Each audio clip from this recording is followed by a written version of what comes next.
There we go. Okay. We wanted to also record this session for anybody who misses a part of this session. We hope that it will be useful for a number of people. You can all hear my voice clearly, right? Great, thank you.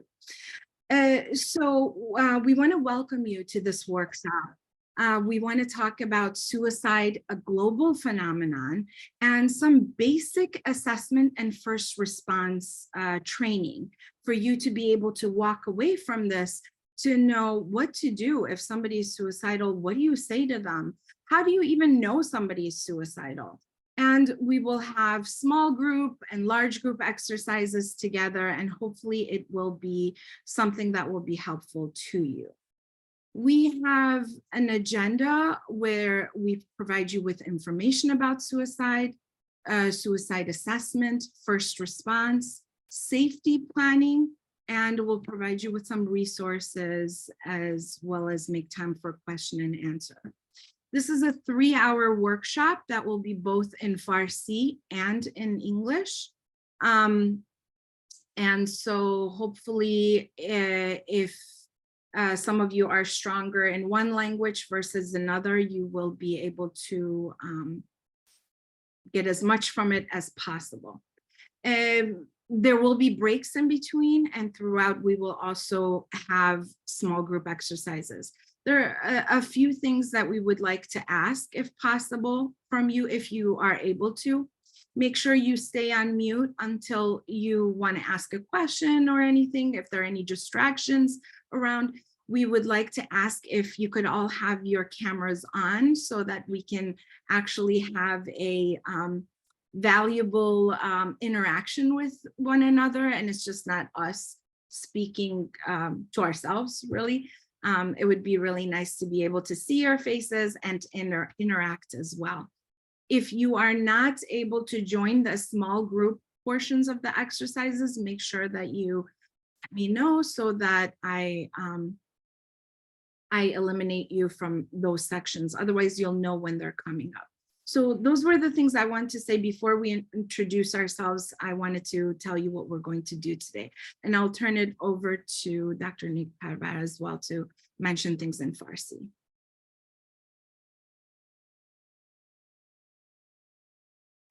خب من نمیدونم دوستان چقدر در واقع انگلیسیشون در چه سطحی هست که قوانینی که دکتر گفتن رو متوجه شدن یا نه، ولی من خیلی خلاصه میگم. اونم اینه که ما امروز قراره که تو این کارگاه 3 ساعتمون راجع به خودکشی حرف بزنیم، موضوعی که هنوز در خیلی از فرهنگ‌ها یه تابوئه و راجبش افراد به راحتی صحبت نمی‌کنن. قرار راجع به اسسمنت یاد بگیریم که چجوری اصلا ارزیابی بکنیم که یک نفر افکار خودکشی داره و یا میخواد دست به خودکشی بزنه. راجع به اولین اقداماتی که شما به عنوان فردی که نزدیک بهشون هستید و یا اگر درمانگر هستید باید انجام بدید یاد میگیریم چجوری یه سیفتی پلن یا یک برنامه امن رو براشون طراحی بکنیم که مناسب اون فرد باشه و شرایطی که درش هست. توی این جلسه ما یه تایمایی داریم که بریک میدیم به شما که بتونید اگه لازم بود حالا برای چند دقیقه میخواید استراحت بکنید، آب بخورید، هر چیز دیگه ای این کار رو انجام بدین. و همچنین یه گروه های کوچیکی رو داریم که تو اون گروه ها که حالا احتمالاً 4-5 نفره خواهد بود، شما میتونید یه سری سوالاتی که ما تو گروه مطرح میکنیم رو توی اون گروه هاتون به بحث بذارین و نظراتتون رو مطرح بکنین و بعداً که برمیگردیم گروه بزرگ نظر گروهتون رو به ما بگید که اونجا در واقع شما راجع به اون موضوع که صحبت کردین پاسخاتون چیا بود. آخر هم حتما یه سری ریسورس ها به شما معرفی خواهد شد و همچنین تایمی خواهیم داشت برای اینکه سوالای شما که در واقع دارید رو از ما بپرسید، چه راجع به خود این کارگاه و یا چه راجع به کل موضوع خودکشی. One more thing that I wanted to mention is that we're going to be recording this. However, when there are times that if you wanted to share something that's more intimate, something that is more personal to you, please let us know and we will pause the recording so that it stays here and it does not transpire. We don't want to put anybody on the spot at all. So I hope that's okay with everybody. بله، اینم جزء قوانین گروه هست که خب هم خانم دکتر دارن ضبط میکنن اینجا زوم رو و هم من وایس این جلسه رو دارم ضبط میکنم که بعداً دوستانی اگه خواستن وایسش رو داشته باشن براشون میفرستیم و یا دوستانی که شرکت نکردن ولی دوست داشتن محتوا رو داشته باشن براشون میفرستم. حتما من هم یه جاهایی پاس خواهم کرد اگر دوستان مسئله شخصی رو خواستن مطرح بکنن یا موضوعی که خب حساسیت خاصی روش ممکنه باشه، خانم دکترم همینطور پاس خواهند کرد، برای که نمیخوایم اطلاعاتی که جنبه شخصی داشته باشه و یا برای حالا امنیت یه نفر یا سیفتیش مسئله ایجاد بکنه بخوایم اونا منتشر بشه. برای همین فضای امنی هست که شما میتونید راجع به مسائلی که میخواین صحبت بکنید. And, you know, as we're going to spend an entire 3 hours together, it's really important that you get to know us as clinicians, as educators. We are psychotherapists, we're authors, scholars, and we're both university professors as well. I am director of the online branch of the Marriage and Family Therapy program and a clinical assistant professor at Northwestern University. We're community, and my colleague, Dr. Nik Parvar, is a core faculty and assistant professor at Nova Southeastern University in Florida. So we are community educators as well. And we're clinical supervisors where we help future clinicians be able to learn from the things that we've shared. And we are also consultants. We work with couples and families. We coach people, we train people. We work with all kinds of diversity and inclusion. And although we're both rooted from Iran, I came here as a child and Dr. Nik Parvar came here as an adult. We're both rooted from Iran. Currently I reside in Illinois and she resides in Florida. Dr. Nik Parvar, if there's anything you would like to add here.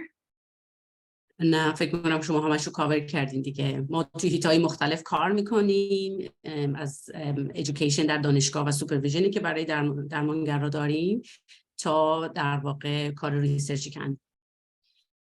خود من ریسرچ هم فوکس هست روی ایران، ریسرچی که انجام میدم و بیشترین ترینینگ هایی هم خارج از دانشگاه دارم برای دانشجوها و در واقع روانشناسانی هست که در ایران هستن و یا فارسی زبان هستن در کشورهای دیگه.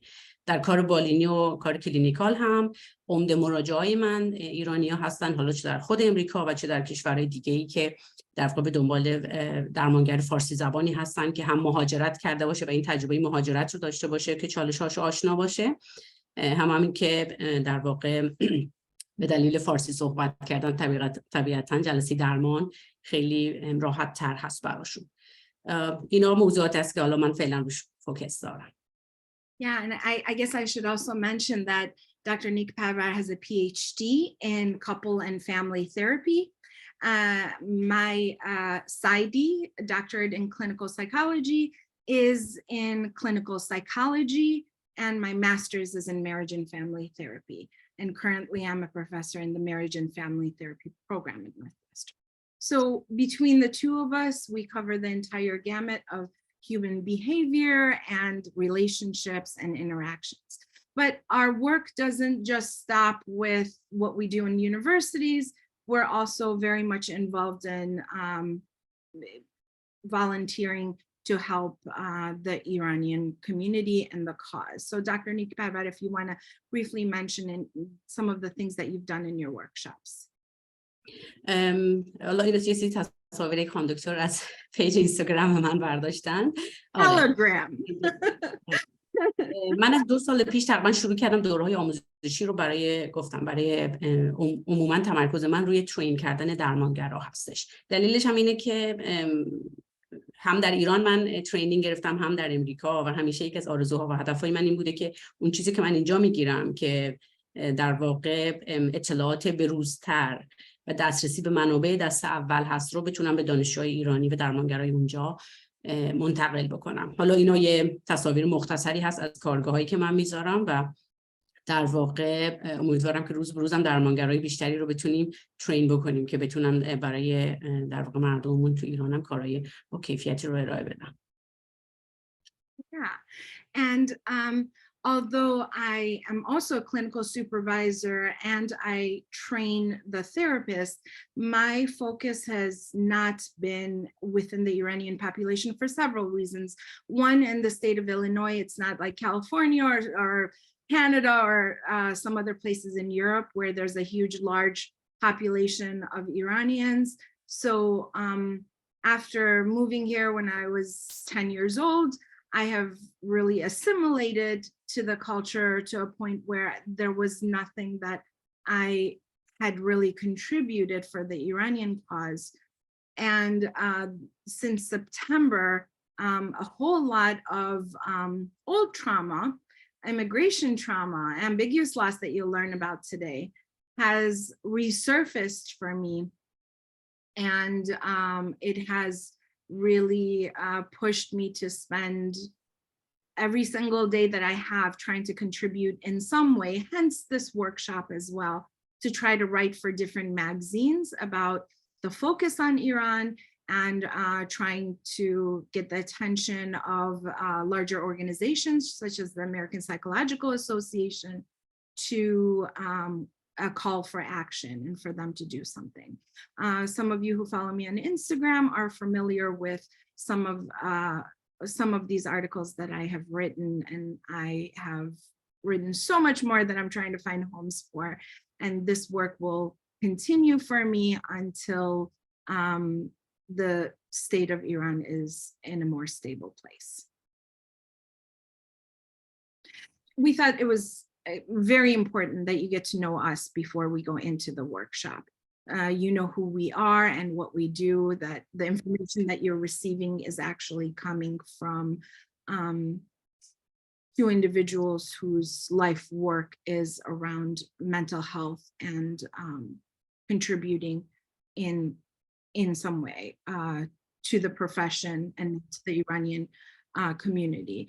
I am a trauma expert too. I wanted to mention that. And one of the areas of focus that I've had, at least in the last year and a half, has been with the mass shootings that take over in the United States. It happened 5 minutes away from my house last summer in Highland Park, Illinois, and I have spent quite a lot of time volunteering within communities to do trauma treatment for that. So there's different types of trauma, and one of the things that we tend to overlook is how people are affected by different things, and we make assumptions about what they can and cannot handle. So right now, one thing I guess I should have mentioned in the beginning, if you can just have a piece of paper and a pen in front of you, if you don't already, something that you can jot down questions as they come up for you, or your answers to some of these experiential exercises that we're going to do. Right now, we would like for you to think about, and be honest with yourself, this is not something that you have to share out loud or anything. Just write down the honest answer for yourself. Have you wished you were dead, or wish you could go to sleep and not wake up? Or have you had any thoughts of killing yourself at any point? Have you been thinking about how you might do this? I can tell you that throughout my lifespan, as I think about, the 5 decades I've been on this planet, all of the answer to all of those questions for me personally has been yes, at some point in time. And the other thing is, when you think of someone who's completed suicide or is suicidal, what comes to your mind? If it's a word, a phrase, a sentence, just jot that down. And I'll turn it over to my colleague. آره، صداقت داشتن راجع به این سوالا طبیعتاً یه مقدار جسارت و شجاعت هم میخواد که آدم به خودش هم گاهی وقتا اعتراف بکنه که واقعیت اینه که منم به مسئله خودکشی یا اینکه خودمو چجوری بکشم، چه راههایی وجود داره فکر بکنه. برای همین خیلی بریو هستش که شجاعانه است که به خودمون بگیم آره منم این افکار رو داشتم. برای اینکه مسیر هیچ کس در زندگی مسیر همواری نیست. ما همیشه با چالش‌های روبرو میشیم که گاهی احساس میکنیم که در دارک ترین نقطه زندگی و در دارک ترین اتاق گیر افتادیم و معمولاً هم این اتفاق میفته دیگه. به شکل تکاملی هم که ما بهش نگاه کنیم در طی تاریخ آدم هایی که ریسورس هایی داشتن، حالا چه هوش، چه زیبایی، چه پول، هر چیزی، اونها تونستن سوروایو بکنن. الان وقتی یه نفر به خودکشی فکر میکنه عموما زمانی که احساس میکنه دیگه هیچی ندارم، دیگه هیچی نمونده، right؟ بنابراین وقتی آدم ها فکر میکنن دیگه هیچی نیست، به شکل تکاملی هم که بهش نگاه کنی پس میگن الان زمانشه که دیگه من تمام بشم در این دنیا. okay؟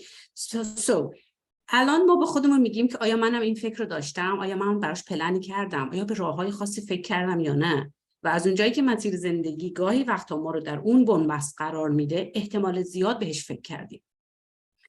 حالا یه بخش دیگه توی این ماجرا اینه که مهمه که در هر جامعه‌ای که ما زندگی میکنیم عموماً افکار جامعه از جمله شخص من، شخص شما، راجب خودکشی و فردی که خودکشی میکنه چیه؟ مثال میزنم همین مورد اخیر آقای کیومرث پوراحمد که در واقع جانشون رو در واقع از دست دادن، شما وقتی به این فکر میکنید در مورد فردی که خودکشی کرده چی به ذهنتون میاد؟ یه سری افکاری هستن که اتوماتیک میان تو ذهن شما که بین شما و خیلی دیگه از افراد جامعه مشترکن. اوکی؟ اینجا رو اگر نکتهاتون رو نوشتین که چی به ذهن شما میاد، خیلی خوبه که با ما هم شیر بکنید. برای اینکه ببینید شما در اون نوع افکار تنها نیستید که اینجوری فکر میکنید. هر کدوم از دوستان که دوست دارن حالا شیر بکنن و یا اینکه توی چت بذارن برای ما، برای اینکه اینا رو با هم بخونیم. لطفاً اگر دوستانی تز بکنن این رو با ما شیر بکنن، خیلی کمک میکنه. اگه دوستانی صحبت کنیم خودتون آن میوت بشید و بعد بگید که شما چی فکر میکنید. اختصاصاً راجع به این آپشن 4 که راجع به فردی که خودکشی میکنه چی فکر میکنید. به خودم میگم فردی که خودکشی میکنه آدم چیه؟ چه جور آدمایی خودکشی میکنن؟ Fill in the blank.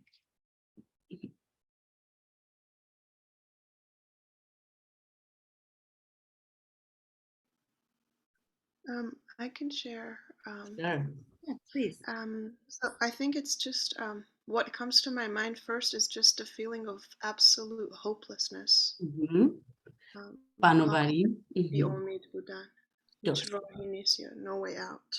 آره. اون آدم به ناامیدی کامل رسیده و فکر میکنه همه چی دیگه الان بنبسته. درسته؟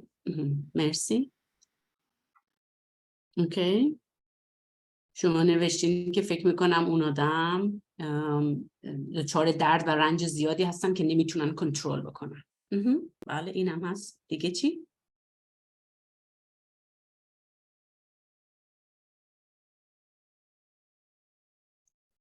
سلام. من حس میکنم که وقتی فکر یکی خودکشی کرده فکر میکنم که چقدر این فرد احساس تنهایی داشته. یعنی اینکه وقتی یک دردی داشته کسی دورش نبوده، حتی یک نفر که این بتونه دردش رو با اون به اشتراک بذاره و اون فرد شاید بتونه با شنونده خوبی بودن حتی این درد رو تسکین بده. میگن یعنی این فرد یک محیط ساپورتیوی دور و برش نبوده و این به نظرم تو دوره کرونا هم مثلا بیشتر شد که مثلا افرادی که به دلیل بیماری یک عزیزی رو از دست میدادن چون اون دور و برشون به ساپورتیو نداشتن خیلی درد بیشتری رو تجربه می‌کردن. همین حس می‌کنم این حلقه ساپورت دور این افراد نبوده و همین خیلی اون حس تنهایی، بار تنهایی سنگینی رو به دوش می‌کشیدن. کاملا درسته. بله. تنها موندن. اگه ما احساس کنیم در یک مشکلی تنها موندیم و دیگه شونه هامون کشش اون درد و رنج و سنگینی اون بار رو نداره، طبیعتاً میشکنیم. right؟ برای همین این تنها موندن هم بسیار فاکتور مهمیه. Ehsan, you bring up such a great point. This point is critical in really thinking about what we all need. You know, we all need food, we need sleep, all of that is true. But what do you think, besides the obvious, like food and sleep, what is one thing we all have in common? Can you think about it? Or do you know one thing we all have in common as human beings?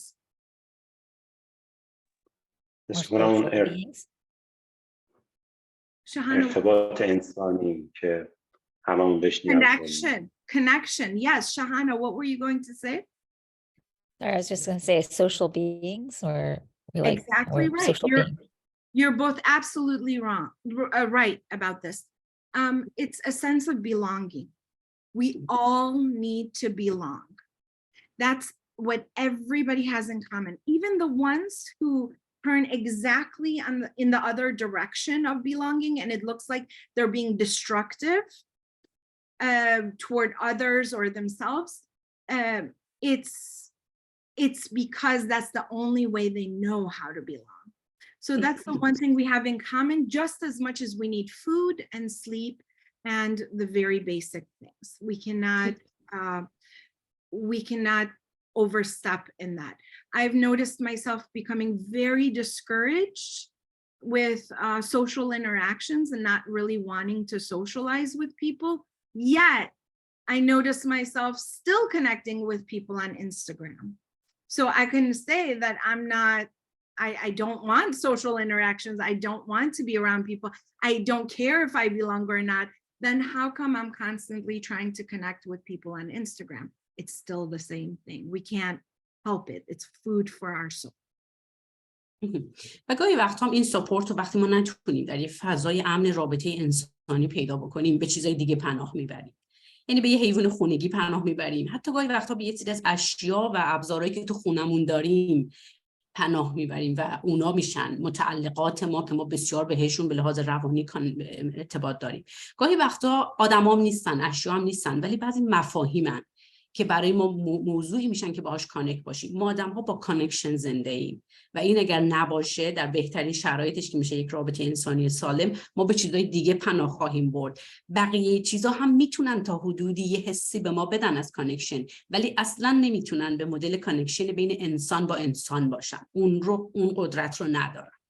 برای همین این یکی از اون موضوعات مهمه و اصلا اولین فاکتور در سلامت روان همین سوشال سپورت و داشتن کانکشن هایی هستش.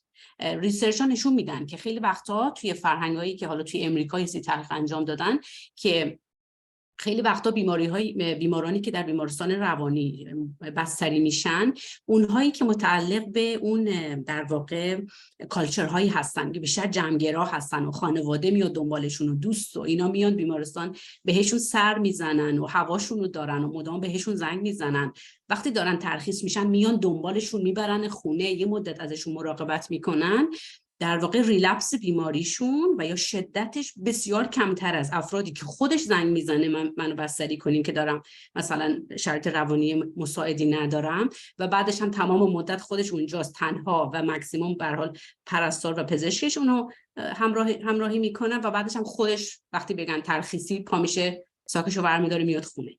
بنابراین در بسیار این داشتن آدم‌هایی که ما رو سپورت کنن مهمه. اگه میشه صداتون رو unmute بکنین که بتونین سوال بکنین. unmute. ما نمیشنویم صداتون رو. فریبای عزیز شما میخواستید صحبت بکنید؟ نه؟ اوکی. برای اینکه unmute بودید. اگه کسی از دوستان نکته‌ای داره راجع به همین که ما راجع به فردی که خودکشی میکنه یا به خودکشی چی فکر میکنیم، چی در ذهنمون میگذره، نکته رو بگه، خوشحال میشیم بشنویم. We can't hear you. You have to unmute. Press unmute. فکر کنم کسی نمیخواد صحبت کنه. دکتر یک بگم بله بفهمید. موضوع دیگه هم که به نظر خیلی چیه و فکر می‌کنم مهمه، این در بحث اینتراکشن با دیگران وقتی مثلا جامعه دوستان هم خیلی تاثیرگذاره. مثلا وقتی یکی از دوستان شما، نزدیکان شما اقدام به خودکشی میکنه، حس میکنم روی فرد خیلی حس بدی میذاره که دنیا پس بی‌معنیه. مثلا با فردی که من اینقدر تجربه دوستی داشتم و اینها و اون خودشو کشت، پس این دنیا واسه منم بی‌معنی میشه. خیلی نظرم این اینستراکشن هم خیلی تاثیر میذاره. همینطوره و ما حتما به این میرسیم توی پاورپوینت‌های بعدیمون که مفصل راجبش حرف بزنیم. بذارین این سوالم رو شاید یه جوری دیگه هم بپرسم. به نظر شما چرا مسئله خودکشی تو جوامع تابو میمونه؟ یعنی هنوز هم در تمام جوامع این هستش. حالا بعضی جوامع یه مقدار بازتر باش میکنن و یا ریسورس هایی رو فراهم میکنن، اما بعضی جوامع نه. و به نظر شما چرا تابو میمونه؟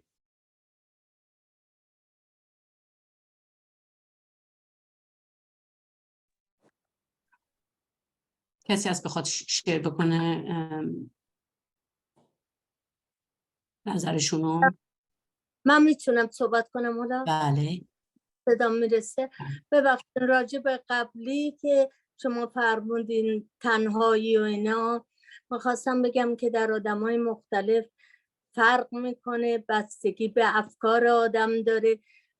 من خودم تنها باشم میتونم بهتر فکر کنم تا با کسای دیگه باشم، افکار کسای دیگه، وابستگیمو کمتر، وقتی وابستگیمون رو کمتر بکنیم، درست احتیاج داریم به کسای دیگه ولی میتونیم کسای دیگه رو توی کتابای خوب رو پیدا بکنیم، از تو کتابای خوب مسائل مختلف، افکار آدمای مختلف رو هر چی که بخوایم، ولی وقتی تنها باشیم بهتر میتونیم درک بکنیم تا با یه عده آدما در اطراف آدم باشن، هر کدوم یه چیزی بگن و ما رو مغشوش بکنن. آدمای معمولی نمیتونن ماها رو واقعا راهنمایی بکنن، دلسوزی میکنن، ولی در موقعی که دلسوزی هم میکنن مطالبی میگن که ما رو گیج میکنن، ما رو افکارمون رو به هم میریزن. بنابراین تنها فکر ما مهمه، ما افکارمون رو باید درست بکنیم، عوض کنیم. اگر فکر بکنیم، اگر به طبیعت نگاه کنیم، میتونیم بفهمیم که یه موقع وضع خرابه، وقتی صبر بکنیم اون طوفانی که اون چند روز هم اومد صبر کنیم آفتاب میشه، آفتاب شده و همه ما خوشحالیم. ما فقط میتونیم با افکارمون زندگی خوب بر خودمون درست کنیم، نه آدمای اطرافمون. آدمای اطراف گاهی اوقات خوب بهمون میگن و گاهی اوقات هم ما رو به هم میریزن. من عقیدم اینه. خیلی معذرت. خیلی نکته درستی رو گفتیم. برای همینه وقتی ما داریم از اطرافیان صحبت میکنیم، از اطرافیانی صحبت میکنیم انسان‌های در واقع امنی باشن برای ما میدونیم که ما با ولی افکارشون درست نیست. خیلی ببخشید، افکار مختلف دارن، خیلی ها هستن در حال حاضرم، چون همه مغشوشه افکارشون تو دنیا رو من دارم میگم، مغشوشه میان یه چیزی به آدم میگن، آدمو به هم میریزن. آره میتونه حتی حرفاشون به هم بریزه به جای اینکه بخواد کمک کنه.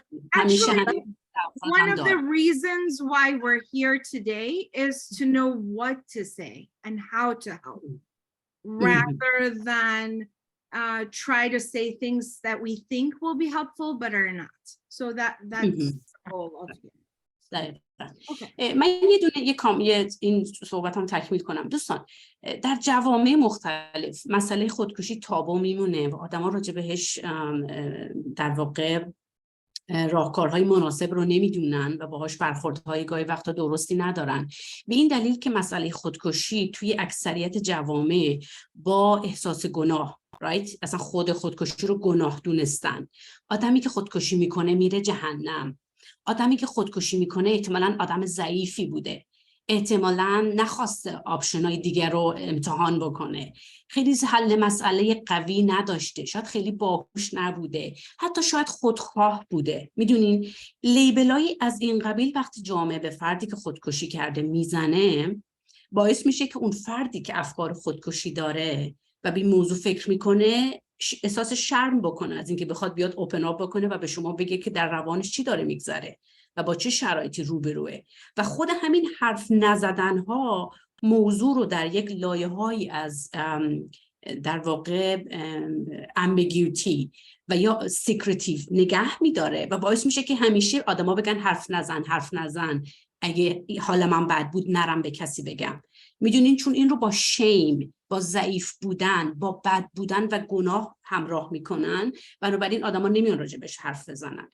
حالا شما در یک جامعه گاهی وقتا زندگی میکنی که ممکنه دولت و حکومت و سیستم‌های آموزشی تو این زمینه فعال باشن، به شما هاتلاینایی رو معرفی بکنن، ریسرچ‌هایی رو اختصاصاً انجام بدن، راجع بهش بازتر صحبت کنن، این طبیعتاً درها رو باز میکنه.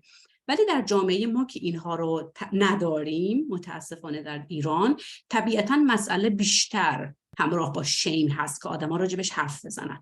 بنابراین وقتی شما از مرحوم کیومرث پوراحمد حرف میزنین، معمولاً آدم‌ها چی میگن؟ میگن اون که کمدین بود، اون که فیلم فان میساخت، نمیدونین تو جمع دوستان چقدر میخندید، اون که آدم قوی بود، اون که توانمند بود.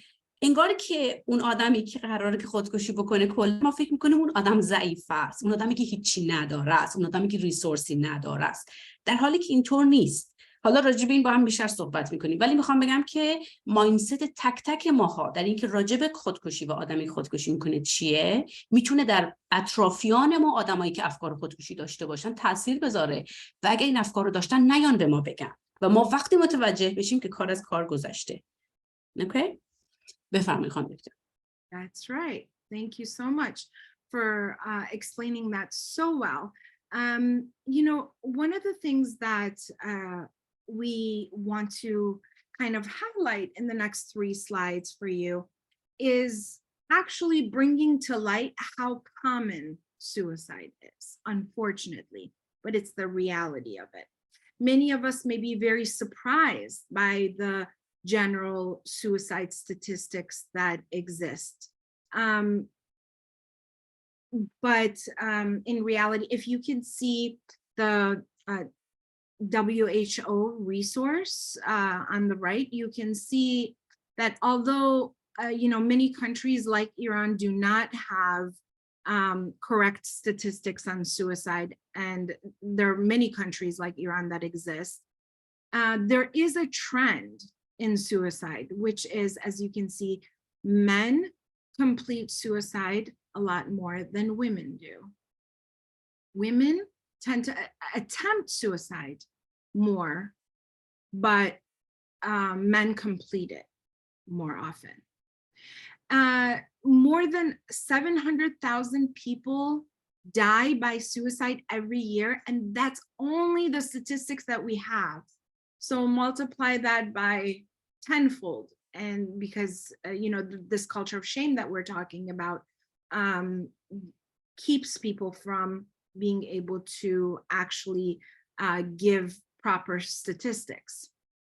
So it's quite a lot of people, and the way that they've kind of thought through it is 1 person every 40 seconds completes suicide, finishes their life. Every 40 seconds, 1 person, based on the stats that we already have. It really is a global phenomenon. It's not just a one place versus another. In fact, 77% of suicides occurred in low and middle income countries in 2019, before the pandemic started. The pandemic has only made those statistics so much more and so much worse. Suicide accounts for 1.3% of deaths worldwide, based on the stats that we have. And it's considered to be the 17th leading cause of death as of 2019. Again, we don't have the pandemic information, but it's that during the pandemic, what that has been like, how much people's lives have shifted, and that exists too. A total age-adjusted suicide rate in the United States, if we're just looking at United States, is 35.2%, from 10.5 per every 100,000 people. And I'll tell you about that in the next slide for a second. But if you want to see more of the worldwide stats about suicide, I've provided a link here in the slides for you that you can click, and you will be able to see them per country if you look at it. Now, in terms of, I know we're all from different places. I know those of you who is middle of the night right now in Australia and you're with us. Some of you are here with us from the US, South America. You're here from Europe and Iran. So there's people from all over right now with us. And it's really important that you look for the stats from the country that you're in, so you have a better idea of what it looks like in the area that you live. We live in the United States, so I put the National Institute of Health, the information here, so that you can see it's the 10th leading cause of death overall in the United States. And so it's a lot higher than the world average that there is. And it's the second leading cause of death for those ages 10 to 34. Does anybody know what the #1 cause of death is for children and adolescents in the United States? Pop quiz. Violence, is it? What did you say? I said, is it gun violence? It's gun violence. #1 cause of death in the United States for children and adolescents is gun violence. And the second leading cause for children and young people is suicide. However, more people, can you guess people who are, what population, what age group, I should say? We already talked about gender. What age group tends to complete suicide more than any others? Can you guess?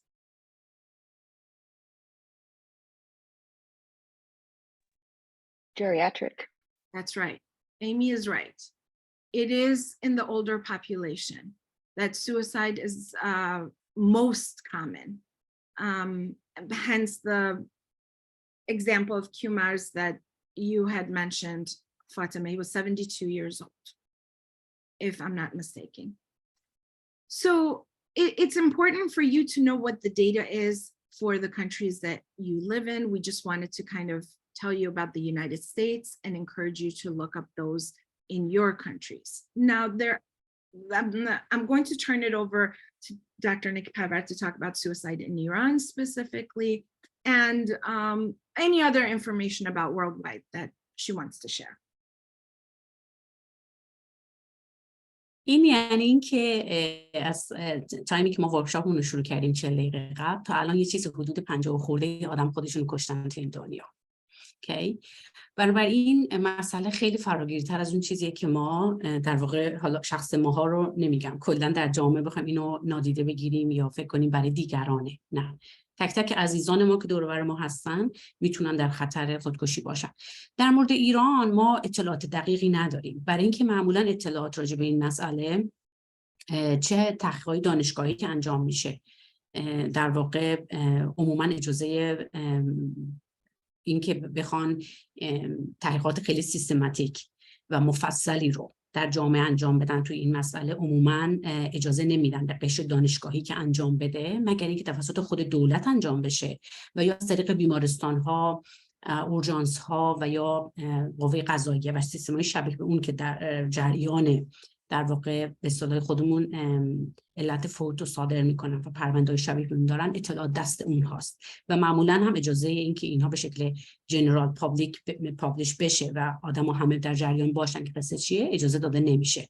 اونها هم دلایل خاص خودشون رو میارن برای این مسئله، ولی مسئله اینجاست که عموما شما اگر اطلاعات پایه رو نداشته باشی راجع به یک مشکلی که چقدر وجود داره و چه وجود داره، طبیعتاً به سمت اینکه بخوای براش حل مسئله بکنی و پیشگیری بکنی هم نخواهی رفت. اشتباه اینجاست. برای همین اونها ممکنه داشته باشن که نمیگن برای اینکه جامعه نترسه، نمیدونم حالا چیزای شبیه این پیش نیاد، ولی واقعیت اینه که خود دولت و حکومت رو هم غافل کرده از این که وقتی شما راجع به این صداقت ندارین، راجع بهش کاری هم نخواهید کرد در از جنبه پیشگیری این مسائل. برای همین آنچه که ما از ایران داریم شما تو این پاورپوینت یه خلاصه میبینین ازش، ولی اینکه این واقعا چقدر اکیوریت هست و به اون چیزی که واقعا داره اتفاق میفته نزدیک هست یا نه ما خیلی اطلاعی دقیقی نداریم. میدونیم که یه سری چیزایی مثل کالچر، مثل باورهای مذهبی، خانواده، چیزای شبیه این میتونن پروتکتیو فاکتور یا محافظت کننده باشن که کسی سراغ خودکشی نره، اما اینکه واقعا اینها لزوما در جامعه ایرانی دارن به شکل موثری کار میکنن این فاکتورها که مانع خودکشی بشن یا نه اطلاعی نداریم، برای اینکه ما دیتای درستی هنوز نداریم. خیلی افراد ممکنه که در سطح دانشگاه بخوان کارهای تو این زمینه انجام بدن، ولی عموماً پایان نامه‌هاشون یا ریسرچ ها و یا حتی پروژه هایی که براش حمایت مالی هم دریافت میکنن که انجام بشن تو این زمینه خیلی کمه. افراد علاقه ندارن، میدونن موانع زیاده، بنابراین یک در حد خیلی خیلی محدودی روی این موضوع کار میکنن. حالا امیدواریم که در آینده شرایط طوری بشه که بشه اطلاعات درستی تو این زمینه داشت، اون وقت میشه برنامه‌ریزی کرد که حالا چه کار بکنیم. Right? That's right. And, you know, when we're thinking about predictors of suicide, I've noticed that in our culture, we tend to try to protect each other from becoming dysregulated. For example, hiding somebody's death in the family from one another, or the truth about how they passed away, or delaying giving bad news. And some of that may be our own anxieties and stressors about what will they do, what will this do to them? How will they react to this? Will they harm themselves in some way if they hear it? Will they have a heart attack? So, you know, what we know from suicide literature is one event can bring stress, one major event, one catastrophic event, one trauma can bring about stress, but it's not going to make someone suicidal out of the blue. This is a lot more complicated than that.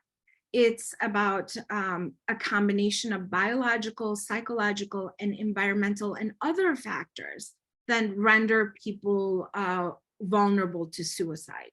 So there are a lot of surviving families or friends of somebody who's completed suicide who tend to feel like it's their fault because they shared a news or they didn't do something. And we know that that is not true at all. It is a lot more complicated than that. Some of the strongest predictors of suicide, based on the research, is previous attempts. If they have actually tried to commit suicide in the past. An example of this that I have in my personal life is I had a grade school friend when I was in Iran. I finished 4th grade in Iran, and then I came to the United States. And we stayed in touch all those years.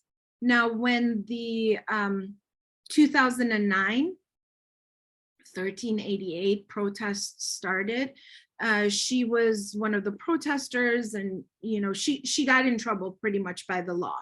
So she tried to leave Iran, and she went to Turkey and eventually to the United States to stay with her aunt. And she ended up committing suicide.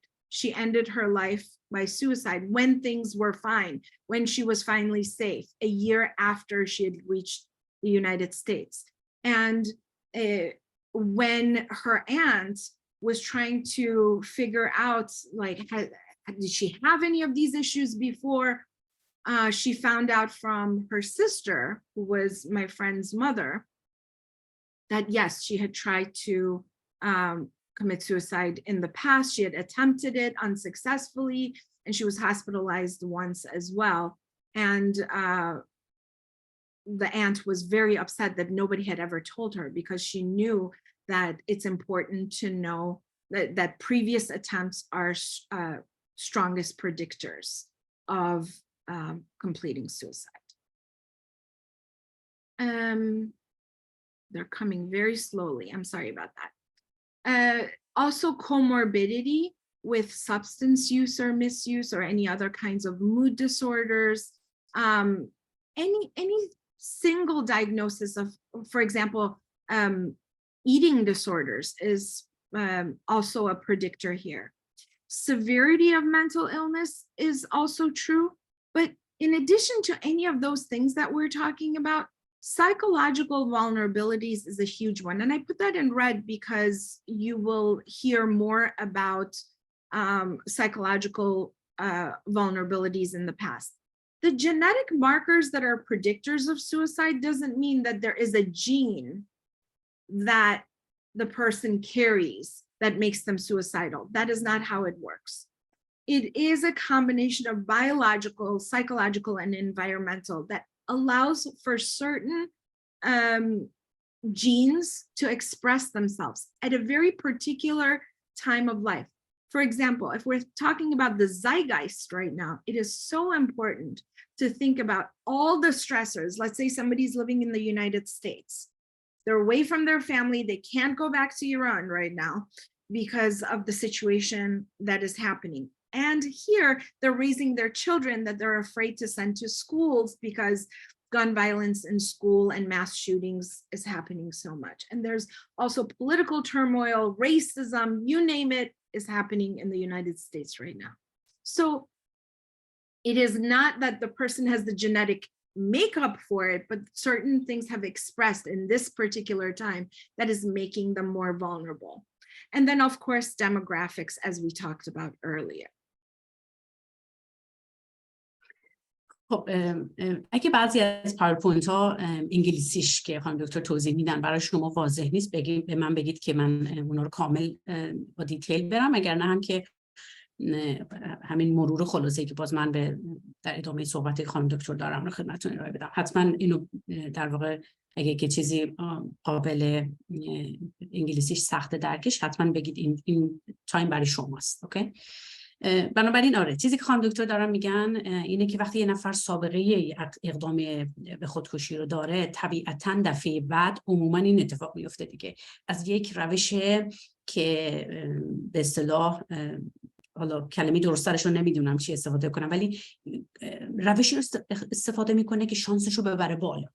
برای دفعه قبل اگر قرص خورد، این دفعه ممکنه که مثلا یکی از شاهرگ‌های بدنش رو قطع بکنه. دفعه قبل اگر که مثلا خودش از یه جای پرت کرد که فقط دست و پا شکست، این دفعه از یه جای پرت میکنه که قشنگ کلا دیگه زندگیشو بتونه پایان بده. بنابراین سابقه یک کاری رو داشتن فرد رو آماده میکنه و آسیب پذیر میکنه برای اقدام بعدی. یکی در روشی که افراد انتخاب میکنن، یکم اینه که اون اقدام قبلی که انجام شده بود چه کاری براش انجام شد. آیا اگر اون فرد مثلا دچار اختلالات روحی بود که نیاز به درمان داشت، آیا اون بررسی شد؟ اگر اون آدم در یک شرایط سخت گیر افتاده، آیا اون فاکتورایی که روی فشاری که روش میارن رفع شده یا نشده؟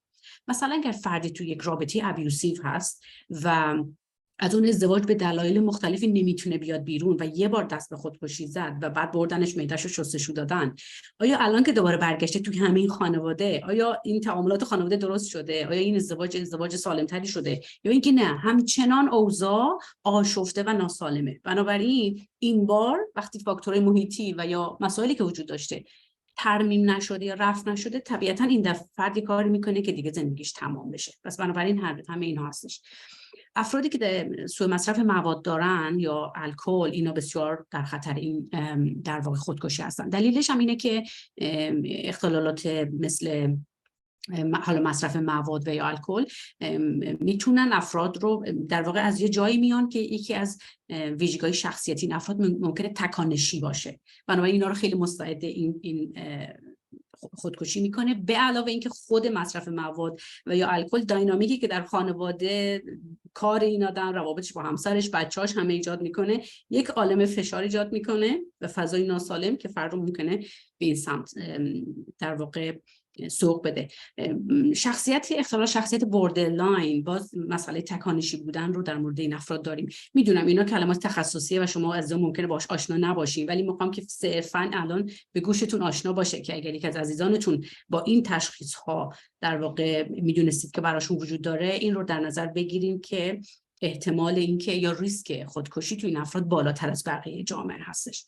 بنابراین در اختلال بوردرلاین هم ما این رو داریم که افراد تکانشی رفتارهایی رو میکنن یا تهدید میکنن و افراد ممکنه جدی نگیرن تهدیداتشون رو.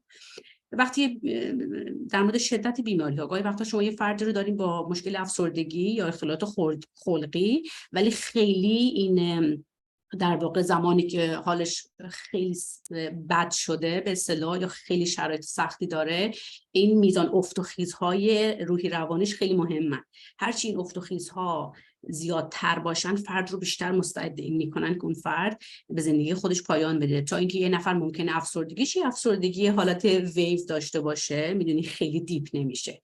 طبعا این هم همینطوره.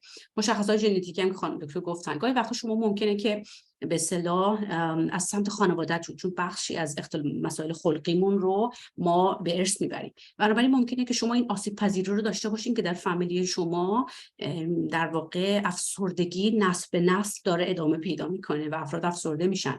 شما همین رو دارین ولی بروز پیدا نمیکنه تا زمانی که شما مهاجرت میکنید و بعد استرس مهاجرت سوار میشه روی اون آسیب پذیری ژنتیکی شما و اونجاست که شما در واقع افسرده میشین و افسردگیتون ممکنه اینقدر شدید بشه که دست به خودکشی بزنید. چیزهای شبیه به ویژگی‌های دموگرافیک هم طبیعتاً افرادی که در شرایط اجتماعی اقتصادی پایینتری هستن به دلیل اینکه در واقع استرس های بیشتری رو تجربه میکنن. افرادی که مهاجر هستن، جز اقلیت ها هستن، اینها فردی که زندانی رفته در مقابل فردی که نرفته، فردی که سابقه خانوادگی یک بیماری رو داره در مقابل فردی که نداره، اینها مشخصات دموگرافیک میشن که افراد رو آسیب پذیر میکنن که این اتفاق براشون بیفته. Yeah, and you know, one of the things that we've been talking about so much in that list of predictors have been psychological vulnerabilities. And we wanted to highlight that for you so that you know what are psychological vulnerabilities. What does that mean? Social disengagement is actually a huge one here. When the person is pulling away from social interactions and things that they used to enjoy doing with others, they no longer want to. A sense of hopelessness. This is why it is so critical right now that for the population in Iran, no matter what the day looks like, the month looks like, the week looks like, what the opposition is doing, what the Iranian government is doing, what the price of a dollar is, that we continue to help, not with toxic positivity, like everything will be fine, but still finding a balance of providing some degree of hope to wake up the next morning and continue forward.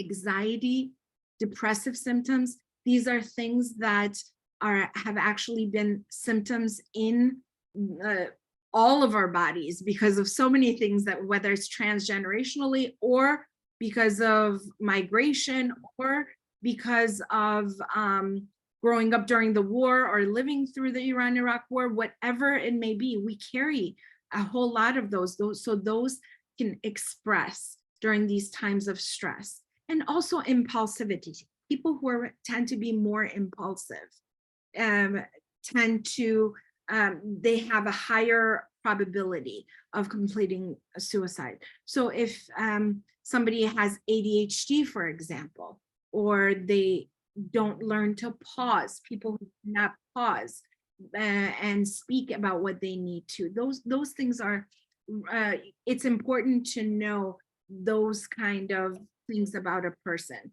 So any of your loved ones that, you know, let's say that they have ADHD, but they're not medicated or they're not getting the therapy they need to work on that impulsivity that they have, or certain personality features that are more impulsive, those people tend to be a lot more vulnerable than others. Anything you would like to add, Doctor?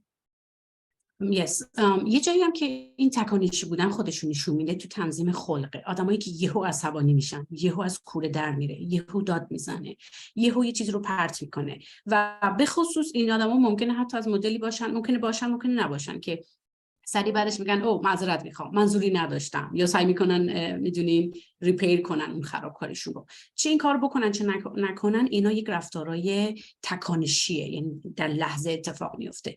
و چون فاصله بینه، چرا این علامت خطره؟ به این دلیل که بین فاصله بین که یه فرد به خودکشی فکر میکنه تا عمل میکنه فقط چند ثانیه است. نمیدونم این 16 ثانیه است چقدره، عدد دقیقش رو نمیدونم، ولی یه همچین چیزیه. بنابراین وقتی فرد ایمپالسیو باشه و یه همچه فکری بیاد، دیگه این لازم نیست 2 روز روش پلن بکنه تا بره رفتاری بکنه خودشو بکشه یا چیز شبیه. همونجا چاقو رو برمی داره، میدونی، به خودش آسیب، همونجا خودشو پرت میکنه، همونجا یه بالاخره یه رفتار آسیب زننده ای انجام میده. بنابراین تکانشی بودنی که به خصوص روی این دارم حرف میزنم چون من هیته تحقیقاتیم روی خشونت بین همسران هست، این رو بسیار بسیار ما میبینیم که در جامعه ایرانی افرادی که تکانشی هستند و رفتارهای پرخاشگرانه تکانشی انجام میدن خیلی به عنوان یه رفتار در واقع از جنس خشونت دیده نمیشه. میدونید جامعه خیلی مایلدش میکنه، میگه که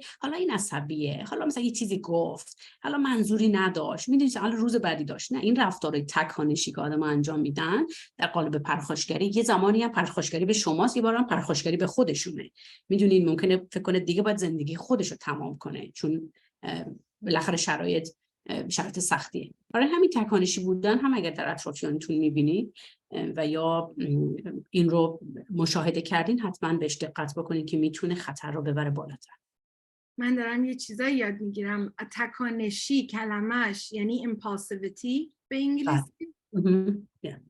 To be impulsive. فارسیم داره خیلی بهتر میشه وقتی با من هنگ اوت کنین، فارسیتون خیلی خوبه. خیلی بهتر. من وقتی دلیلی که الان به فارسی صحبت نمی‌کنم چون هر موقع من به فارسی صحبت می‌کنم انگار 7 سالم دوباره بیشتر اون نمیتونم. حالا برنامه‌ریزی می‌کنیم خانم دکتر که ترینینگ‌های بیشتری رو برای جامعه ایرانی بذاریم تو اون فضا، باز اینا رو هم بیشتر میاریم. حتما یه روزی به های اسکول میرسم. We want to also talk about proximal risk factors. What are those? What does that mean? Suicidal ideation and planning are part of proximal risk factors. Stressful life events. Remember, we said that one event doesn't do anything, right? It doesn't lead to somebody attempting suicide or completing suicide, but a series of them over time that have not actually been worked through. The person hasn't really had the opportunity to heal from them, process them, can lead to that. Legal issues, interpersonal loss, humiliation is a huge part of it. So a series of these over time that have not been healed is a factor that makes the likelihood of somebody completing suicide more proximal, closer to them. Post-psychiatric hospitalization. With the Iranian population, I should also mention that post-arrest and release is also a proximal risk factor here. And part of that is because of the reaction of the society, the shame, the reaction of families that can lead to that. We'll talk about that in the second half of the workshop for sure. Rigid and inflexible personality traits. It's huge, all or none, seeing things black and white. And we tend to do that a lot, right? And in our culture, that things are just absolutes. Things are the way they are. This is the right way to live, not this way. We've all had those kinds of experiences where either we have felt that way at some point or we've been told that's how it should be. So that's considered rigid and inflexible thinking and behavior. And that, if it's something that is part of the person's personality traits, it is a proximal risk factor for them. history of psychiatric disorders. And we also want to mention that we should be paying particular attention to the story of the family. When I say the story of the family is that level of what are they willing to discuss? How open are they? Let's say the family has a son who's gay, or a daughter who identifies as bisexual or identifies as a lesbian. And what is the story that they're telling themselves and people and the child, right? That, and if there are other factors involved, that really does impact the individual. It's considered a proximal risk factor for that individual. So with that, paying particular attention to the story of the family, I'll turn it over to Dr. Nick Parvar to say more about these factors. حتما داریم راجع به فاکتورهای حرف میزنیم که بسیار فرد رو به خودکشی نزدیک میکنن. یعنی اگر اینجا این هسته خودکشیه، اون فاکتورهایی که دقیقاً بیشترین نزدیکی رو باهاش دارن، بهش بسیار نزدیکن. طبیعتاً یکیش اینه که فرد به خودکشی فکر کنه، راجع بهش برنامه‌ای داشته باشه. اتفاقاتی که استرس تو زندگی ما ایجاد میکنن. ببینید توی استرس ها دو تا چیز رو باید در نظر بگیریم. یکی استرس هایی که مثلا یهو بهش خبر میدن که استیج 4 کانسر داری شما، اوکی؟ یعنی یهو یه بیماری سخت و یه شرایط بسیار سنگین، یا یه نفر یهو ورشکسته اقتصادی میشه و تمام داراییشو از دست میده. اینجور اتفاقات علیرغم این که یک دونه اتفاقاً، ولی به اندازه کافی کشنده هستن به اصطلاح خودمون، اوکی؟ کشندن. چرا؟ چون یهو یک به اصطلاح بخش زیادی از زندگی یک آدم رو شروع میکنن دیلیت کردن. سلامتی این آدم کلا دیگه داره دیلیت میشه، روابطش، کیفیت زندگیش، همه چی، شغلش رو باید ترک کنه چون این تشخیص براش دادن و مدام درگیر دکتر باشه. آدمی که شرایط اقتصادی سختی رو یهو ورشکست میشه، تمام جایگاه اجتماعیش و خونه‌ش و ماشینش و لایف استایلش و میدونید همه چی یهو از بین میره. بنابراین این ضربه‌های ناگهانی و یهویی، اینها میتونن آدما رو بسیار مستعدین میکنن که در لحظه اون فرد بخواد تصمیم به خودکشی بگیره. حالا یه چیزی که راجع به فاکتورها همیشه باید در نظر داشته باشیم اینه که این فاکتورها بسیار توی همن و بسیار با هم اوورلپ دارن. اینا جدا جدا نیستن. یعنی یه نفر ممکنه باشه که یه همچین استرس بزرگی براش پیش بیاد، یعنی یهو ورشکست اقتصادی بشه، ولی یه خانواده سپورتیو داره. خودش آدمیه که به لحاظ خلقی تقریبا رگولیت، یه شرایط استیبلی داره، کوپینگ های درستی داره، حل مسئله بلده، چیز شبیه این. ولی این آدم ممکنه با مسئله ورشکستگی اقتصادی و یا این ترومای مالی که بهش وارد شد متفاوت برخورد بکنه با کسی که آلردی به لحاظ هیجانی شرایط استیبلی نداره، آدم تکانشیه، و یا اینکه فامیلی داره که تازه این رو بلیم میکنن که چرا این مسئله اقتصادی افتاد و ساپورتش نمیکنن. برای اینا همه با هم دارن نقش بازی میکنن در اینکه یک فرد رو به در واقع فرد آسیب پذیر بشه نسبت به خودکشی. پس اینو باید بهش دقت بکنیم. یکی دیگه همین در واقع افراد وقتی که در بیمارستان به خاطر بیماری‌های عموماً حالا روانیشون بستری میشن، بعد از اینکه مرخص میشن یه تایمی، یه پریود زمانی هست که اونجا معمولا خانواده اگر حالا اون سیستم بیمارستانی این آموزش ها رو فراهم بکنه، به خانواده یه سری آموزش هایی رو میدن و یا اطراف این فرد که چجوری از این فرد مراقبت کنن، چون یا به خود این فرد که ممکنه که به هر حال تحت تاثیر مصرف داروها گاهی وقتا سیستم هورمونی بدن تغییر میکنه و شیمی بدن وقتی تغییر میکنه بسیار روی تجربه های ذهنی و روانی افراد تاثیر میذاره دیگه. ممکنه که این نوع داروها، دوز داروها، تغییر داروها از یه داروی به داروی دیگه، رفتن تو جامعه و همین چیز شبیه میتونه فرد آسیب پذیر بکنه.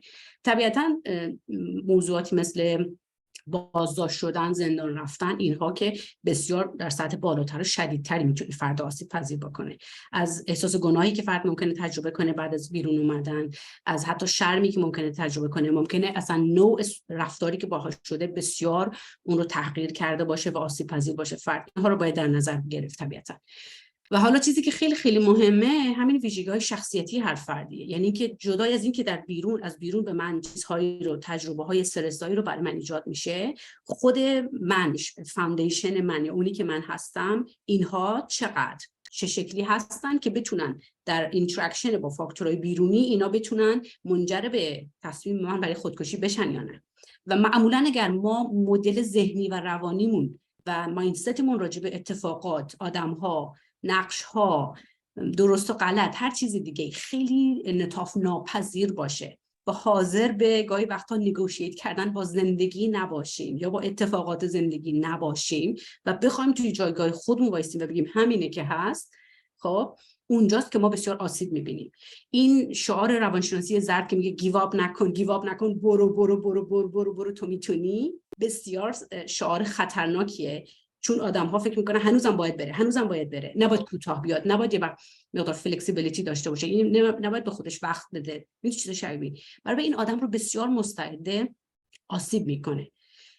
طبیعتاً تاریخچه بیماری‌های روانپزشکی هم که خانم دکتر بهش اشاره کردن هست و حالا موضوعی که من اینجا تو ترجمه جا انداختم اینه که شما وقتی هر اتفاقی برای شما میفته، آدمای نزدیک به شما که عموماً خانواده‌مون هستن و آدمای معنادار زندگیمون، اونا راجع بهش چی فکر میکنن؟ اونا برای شما چی فراهم میکنن؟ اونا چه رفتاری با شما دارن؟ اگه شما طلاق گرفتی، آیا فامیلی شما فضای ساپورتیوی داره برای شما یا اینکه شروع میکنن بلیم کردن شما صفر تا صد ماجرا و بسیار شرایط برای شما سخت میکنن؟ یا اگر شما مشکل اقتصادی دارین، اگه زندان رفتین، اگر نمیدونم یه کار اکسیدنتی بود که مقصرم شما بودین، ولی مهمه که فامیلی شما راجع به مسئله چی فکر میکنن و چی برای شما دارن. بسیار اون دامنه افرادی که دور بر شما هستن روی این مسئله میتونه تاثیر بذاره که شما به سمت خودکشی برید و اینکه نه مسیر دیگه ای رو انتخاب بکنید. So well said. And you know, this is just very much a summary, the recommended areas of concentration that we've gone over with you. You want to be able to ask very directly about their thoughts about suicide. Generally, clinicians require population-specific, site-specific, validating screening instruments that they use. We're going to show you one of those instruments that you can access. It's open access, and you will be able to take a look at that and use that going forward for anything that you need. But in the screening that we'll show you, we will be covering some of these questions, things that we've hopefully planted a seed in your mind to think about. And then the assessment tool will highlight each of these. Is there anything specific you wanted to say about this, Dr. Nikolai?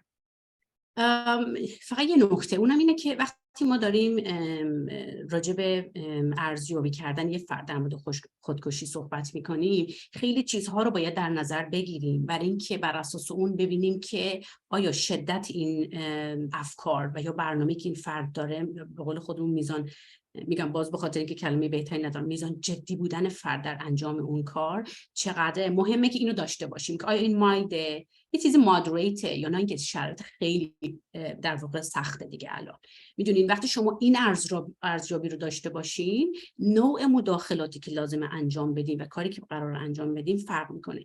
مثلا توی همین اسلایدی که شما میبینید، اگه فرد با شما verbal communication، ارتباط کلامی نداره، این یه علامت خطر خیلی بزرگه. فرد سکوت کرده، هیچی نمیگه.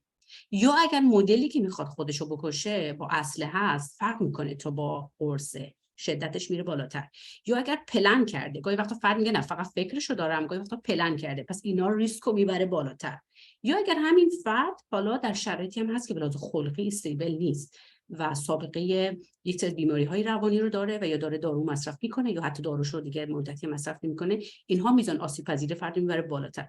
تشخیص این که این سطح کجاست بسیار به شما برای مداخله مؤثر کمک میکنه. That's right. And so when we're thinking about ارزیابی میشه assessment. Wow, I've learned 2 words so far. This is great. So there are 3 tiers to the system of being able to assess a pathway of whether there is an intent or a plan or even ideation for suicide. One is a brief screening that literally takes 20 seconds just to ask the questions of, are you suicidal? Are you going to harm yourself in any way? How are you going to do it? Then there is a brief suicide safety assessment, and then there's full psychiatric safety evaluation. The brief one is 10 minutes, the full psychiatric safety evaluation is 30 minutes, and that's what we're going to show you. There are all kinds of suicidal potential instruments out there. Some of the more famous ones are the Beck scales. None of these are open source, so they have to be purchased in order to be able to complete them. And they're generally given in a hospital setting to a patient just to check off some of the boxes. They're very brief and quick. Here's an example of a Beck suicide scale. What we're actually going to show you is a more full evaluation, and that is an open source. It's called the Columbia scale, and its validity and reliability, the psychometrics of the scale is sound, and it's used in a way in communities. Like in the United States, we train police officers, firefighters, teachers in school, anybody who works with other human beings to do that evaluation. So that's what the next portion of our time together will look like. Anything you want to add to this? نه فکر میکنم تا اینجا همین سیل گذاشته بودیم کاور شد. آره خیلی در واقع ابزار خیلی به اصطلاح رایجی است که استفاده میشه. وقتی داره راجع به ابزارها توی حالا نمیدونم چند نفر از شما عزیزان در واقع توی پیتی روانشناسی هستین و یا توی این هیته سلامت روان کار میکنید، ولی حالا برای افرادی که نیستن، یکی از چیزایی که توی ابزاری که ما استفاده میکنیم برای اسسمنت مهمه اینه که اون ابزار به لحاظ روانسنجی و در واقع اینکه چقدر واقعا مناسب این پاپولیشنه، چقدر دقیقاً داره اون مسئله که میگه، مثلا اگه میگه خودکشی یا سوالاش واقعا داره خودکشی رو کاور میکنه یا یه چیز دیگه رو. از این جهت پرسشنامه‌ها و ابزارها توی کشورهای مختلف، فرهنگ‌های مختلف، در زمان‌های متفاوت مدام مورد ارزیابی قرار می‌گیرن که مطمئن بشن این ابزار درستیه برای این کار. ما اگر داریم خودکشی، دقیقاً خودکشی برای همین normed for the population. Is that what you just they're normed for? دقیقاً مناسب این جمعیته. یا مناسب اینه که در ایران هم سوالی که راجع به خودکشی می‌پرسیم همیناست، همونیه که در افریقای جنوبی می‌پرسیم، همونیه که در استرالیا و یا در امریکا می‌پرسیم.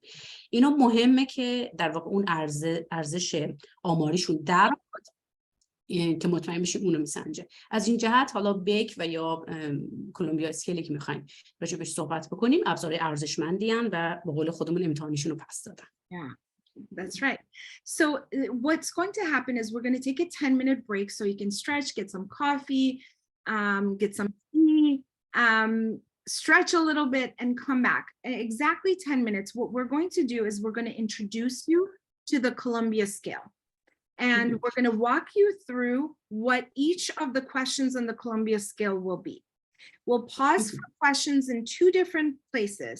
And then afterwards, we're going to put you in groups of 2 so that you can practice with one another asking the questions. So you can role play, like you can be whoever you want and role play in that scenario. If you do not want to be part of the role play, just send me a message and I'll make sure that I don't add you to that list. Otherwise, that's what we're going to do next. So exactly 10 minutes. Right now it's 16 past the hour. Go ahead, please. صحبت کردن راجع به مسئله خودکشی مسئله آسونی نیست و معمولا شروع میکنه فرد رو شماها رو به احتمال زیاد و حالا من با دانشجویانم سر کلاسم که راجعش حرف میزنیم، حتما خانم دکترم همین تجربه رو داشتن که بچه‌ها نگران میشن از این مدل گفتگوها و بحث‌ها، میترسن و مضطرب میشن. بنابراین شما هم که اومدین تو این کلاس احتمال داره یه جاهایی محتوایی که داره با شما شیر میشه برای شما تریگرینگ باشه، برای اینکه شاید خودت اقدام به خودکشی داشتین یا عزیزانتون یا از شنیدن این نوع خبرها بسیار برای شما اضطراب آوره. برای اینکه توی این 1 ساعت و ربعی هم که ما داریم راجع به این صحبت میکنیم تا ممکنه مضطرب شده باشین یا ترسیده باشین از موضوع و یا uncomfortable باشین، کاملا قابل درکه. برای همین تو این 10 دقیقه یکی از بهترین کارهایی که میتونین بکنین اینه که شروع کنین راه برید، بدنتون رو حرکت بدین. تحرک بدنی یه مقدار از اون فشار و استرسی که برای سیستمتون ایجاد شده اون رو یکم ریلیزش میکنه. اگه میتونید موو بکنید این بهترین کاریه که تو بریک میتونین انجام بدید. مرسی. And we're going to make sure that we start right within 10 minutes because we have a lot of information to share with you. So please come back on time. And then in the second half, if you can turn on your cameras as much as possible, that would be very helpful to all of us as well. Okay, I'm going to pause recording and I'll see you in 10 minutes.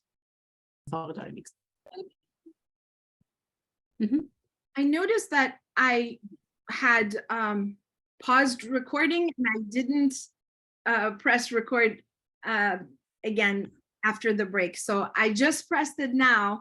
And so for anybody watching this beforehand, we are talking about the Columbia Suicide Scale. And this is the very first question in the first section, which is the suicidal ideation section. The second question in that same section is not specific active suicidal thoughts. That's what it's about. General non-specific thoughts of wanting to end one's life or completing suicide. For example, if somebody says, I've thought about killing myself, without thoughts of ways to kill themselves or what methods they would use, or they actually have the intention to use it or plan during the assessment period. The questions that we ask when it's not specific is, have you thought about doing something to make yourself not alive anymore? Now, this language of not alive anymore, I use that only when that's the language that the person in front of me is using. So they say they don't want to be alive anymore, then I say to make yourself not alive anymore. Otherwise, most of the time, when they're talking about death, I use the word killing yourself. So have you had any thoughts about killing yourself? Anything you want to add? یه نکته که دوستان بهش دقت کنید، کلماتی هستن که تو این سوالات استفاده میشن. یکی از موضوعات مهم تو این پرسشنامه یا این ابزاری که اینجا داریم استفاده میکنیم اینه که شما دقیقاً کلماتی که پرسشنامه گذاشته استفاده کنید. کلماتی رو خودتون به جاش نذارید، چون یه بخش از اعتبار این پرسشنامه وقتی دیولپ شد و بعد کارهای آموزش توی جوامع مختلف انجام شد اینه که مطمئن بشن که دقیقاً عین کلماتی که در واقع گروهی که این رو دیولپ کردن گذاشته بودن عین اون کلمات رو شما باید بپرسید. جایگزین نکنین، نمیدونم یه چیزی رو رندوم جاش نذارید، عین کلمات. یعنی کشتن، مردن، خودتو بکشی، میدونین به خودت آسیب بزنی، عین مردن، همه این کلمات رو عین آنچه که در سوال ها هستش بذارید و از فرد بپرسید. دلیلش رو هم بعداً به شما خواهیم گفت. Same sections again, the suicidal ideation section of the assessment. When we want to look at active suicidal ideation with any method, and it's but not necessarily a plan, without intent to act, this is when we ask questions like, have you thought about how you would do that? Or how you would make yourself not alive anymore? Or how you would kill yourself? What did you think about? These kind of, this question is generally asked when the person says things like, I thought about taking an overdose medication, but I never made a specific plan as to when, where, or how I would actually do it, and I would never go through with it. But I still thought about it. بله، اینجا جاییه که فرد به مسئله خودکشی فکر کرده ولی هنوز به روشش و کی و کجا و چجوری و به چه شکلی میخواد انجام بده فکر نکرده. برای اونا برنامه‌ریزی نکرده. برای هنوز ما این سوال رو تو قسمت افکار خودکشی داریم که فرد میگه که آره به خودکشی فکر کردم ولی هنوز پلنی براش نریختم و یا هیچ چیزی توی ذهنم نیست که چجوری و کی انجام بدم. اینم یکی دیگه از سوال است. the fourth question in the suicidal ideation, same section, section 1, is when an active suicidal thoughts of killing oneself, the person is reporting having some sort of intent to act on those thoughts. So if the questions 1 through 3, they answered yes, then you move on to question 4, which is when you thought about making yourself not alive anymore or killing yourself using the person's language that they're using, did you think that this was something you might actually do? This is different from having the thought, but knowing you wouldn't do anything about it. Now, when we say things like, it's easy for you to hear us say this, but when you start saying it, you may feel like it's hard for you to say those words, just like Dr. Nikara had mentioned before. So pay very particular attention when you're in small groups of when you're having a hard time saying exactly what is written here. Now turn it over to you. آره تو این قسمت هم باز از فرد سوالی میپرسیم در مورد ایده ها و یا افکار خودکشیش که فرد در واقع افکار خودکشی رو حتما داره، میدونید، ولی اینکه آیا حتما میخواد این کار رو انجام بده یا نده، میدونید، در مورد اون هنوز تصمیمی نگرفته و قطعیتی نداره. برای همین وقتی ازش میپرسیم وقتی به از بین بردن یا کشتن خودت فکر میکنی، آیا فکر میکنی این چیزی هست که تو واقعا میخوای انجامش بدی؟ آیا این فقط با فکر کردن در مورد خودکشی در حالی که میدونه نمیخواد انجامش بده، اینو با هم فرق دارن. بنابراین میخوایم ببینیم که چقدر این فرد حالا که فکر رو داره فکر میکنه آره این فکره که من میخوام روش پلن کنم انجامش بدم. برای اینکه بارها من خودم تو جلسات تراپی از مراجعان گفتن بهمون این گزارش رو میکنن دیگه که بهش فکر کردم ولی به این که فکر کنم واقعا هم میخوام این کارو بکنم نه، ولی اومد این فکر میاد تو ذهن من. برای همین این هدفش اینه که ببینی آیا واقعا فرد قصد اکت کردن روی این فکر رو هم داره یا نه. If they answer yes to questions 1 through 4, then you move on to question 5, which is thoughts about killing themselves with details of plan fully or partially worked out in their mind. The person has some intent to carry out. So the question then would be, have you decided how or when you would make yourself not alive anymore or to kill yourself? Have you planned out working out the details of it, how you would actually do it? And what is your plan? What you, when you made the plan or worked out the details, was any part of you thinking about actually doing it present at that time? There's a really important point here to point out. A lot of people think that if you're asking these questions, or if you say suicide, or if you ask about plan, then the person is actually, you're going to plant the seed in their mind to do it. Before you ask them, they wouldn't have done it. This is a myth. This is a fallacy. It is not true. By being asked the questions, it doesn't make anybody actually go through with it. It doesn't plant the seeds. It only, and this research has shown over and over again globally that asking the questions is imperative, is important. And if a person is serious about it and there is a part of them that is still ambivalent about it, they will share it with you. I should also mention that you cannot save everybody. If somebody has already made up their mind, they're going to lie to you and they're going to do it anyway. We cannot change the outcome of that. But if somebody is willing to engage in these conversations with you and answer these questions exactly as you're asking them, then there is something inside of them that perhaps is unconscious or subconscious that wants to connect, right? And wants to answer truthfully. And that's where you come in. درسته.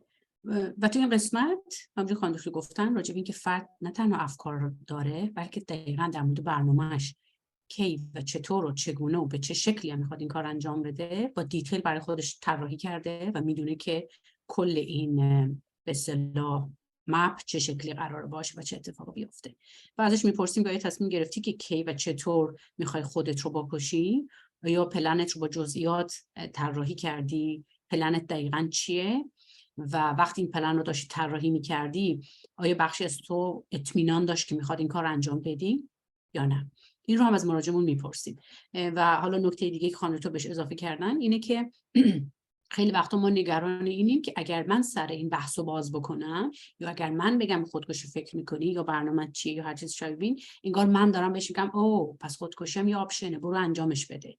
یا اینکه مراجع فکر میکنه او بهش فکر نکرده بودم، الان بهش فکر میکنم و روش پلن میکنم. اینطور نیست.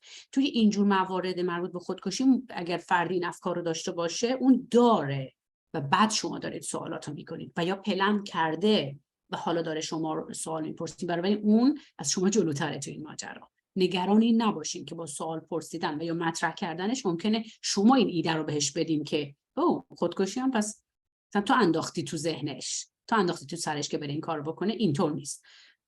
تمام تحقیقات همه جای دنیا نشون دادن که این افراد از قبل این فکر رو دارن.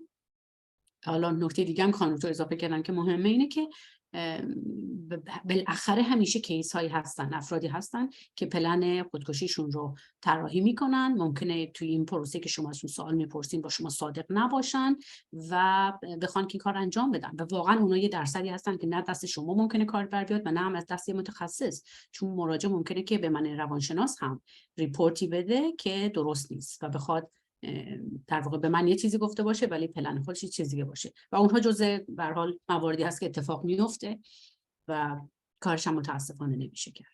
This is such an important point that we cannot stress enough. That's why it's so important to be able to ask questions. حالا میخوام دکتر یه نکته اضافه کنم. این اهمیتش اونجاییه عزیزان که شما چه متخصص باشین یا چه نباشین، گاهی وقتی یه عضوی از خانواده یا عزیزان ما و یا برای من مراجع من خودکشی میکنه، ممکنه که من روانشناس و یا شمایی که خواهرشید، برادرشید، دوستشید احساس گناه بکنید، خب که شما میتونستید یه کاری بکنید. اما واقعیت اینه که ما در حد توان خودمون و امکانات خودمون میتونیم کارهایی رو برای جلوگیری و یا مداخله انجام بدیم. همیشه درصدی از افراد هستن که ما واقعا جلوشون هیچ کاری دیگه نمیتونیم بکنیم، چون اون برنامه خودش رو به مدل خودش میخواسته پیش ببره. بنابراین اونجایی که افراد ممکنه احساس گناه بکنن یا خودشون سرزنش بکنن، فقط ما مسئولیت چه اخلاقیمون و چه حرفه‌ای و قانونیمون اینه که آنچه که دست ما برمیاد انجام بدیم، بقیه‌اش دیگه خارج از دست ماست. Yeah, and so everything that you're learning today gives you the tools to be able to help to the most that you can. After that, it's not something that we can do more at this point. And we'll provide you more about first response as well in the next portion. But for now, the next section of this is about intensity and of ideation. So if they answered yes from 1 through 5, now you're in this section, intensity of ideation, which in the Columbia scale, it's in the same page still. And it asks about how severe their thoughts are on a scale of 1 to 5, 5 being the most severe, what part of it is most severe, and how many times, so the frequency, how many times a day or how many times an hour do they think about that? And they can answer that. So it's not just the thoughts, it's also the intensity and the frequency of them that matter. Anything you would like to add here? نه چیز خاصی نیست، فقط برای just in case اگر افرادی زبان انگلیسیشون در واقع اولویت نیست که الان مطالب فالو کنن. عزیزان ما علاوه بر اینکه اون 5 سوال رو از مراجع میپرسیم، از عزیزمون میپرسیم و مشخص میکنیم که به کدوم جواب بله داد، به کدوم جواب خیر داد. اینجا مراجعه به این که چقدر این افکار شدت، یعنی به لحاظ شدت، یعنی اینکه چقدر دامیننت هستن توی روانش و فکرش، ازش میپرسیم و بعد میپرسیم که کدوم یکی از اون 5 تا در واقع خیلی شدید هست. اینجا مینویسیم و همچنین که هر روزی چند بار، ساعتی چند بار، هفته چند بار این اتفاق میفته. یه نفر ممکنه به شما بگه که ماهی یک بار این فکر میاد و میره، ولی یه نفر دیگه ممکنه که اگر حالا بسته به پاسخی که 5 سال قبل داده، ممکنه به شما بگه من هر لحظه‌ام دارم به این فکر میکنم. درسته؟ بنابراین وقتی فردی چه در قسمت شدت یا چه در قسمت فرکانسی یا تعداد دفعاتی که اتفاق میفته نمره بالاتری بگیره، یعنی شرایط بحرانی تره و نیاز به مداخلات فوری تری داره. So the suicide scale is 2 pages. One is the ideation and intensity. The second page is about the behaviors and intent. So now that we've gone through the first page together, which is the actual, in the small groups that you will be, we would love for you to at least practice asking the questions from the first page and see where you get stuck and how it feels to you. But now that we've gotten through that first page, we like to pause for a second and ask if there are any questions that you may have. Yes, Amy. I'm just wondering, like, what age range, is there an age range where this would be applicable? Like, is this appropriate for, you know, people under the age of 18 or? That's a wonderful question. What we are actually, what we put out here for you is for 18 and over. However, the suicide scale has an 18 and under scale too. So you look for suicides, Columbia suicide scale adolescents, or suicide scale pediatrics. And the questions are listed for that as well. They're not very different. Some words here and there are different, but very, very good question. This is not something that you want to just assume that only adults can handle, because adolescence, one of the features of adolescence is impulsivity, right? Their frontal lobe of their brain has not completely formed yet. So therefore, they are a lot more impulsive. Their executive functions aren't there yet. So we want to make sure that we have questions for them as well. Any other questions?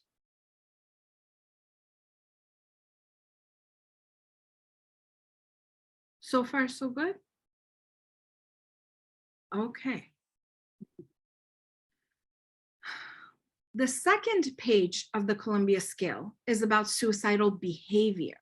So a potentially self-injurious act committed with at least some wish to die as a result of the act. That's where this is appropriate. You know,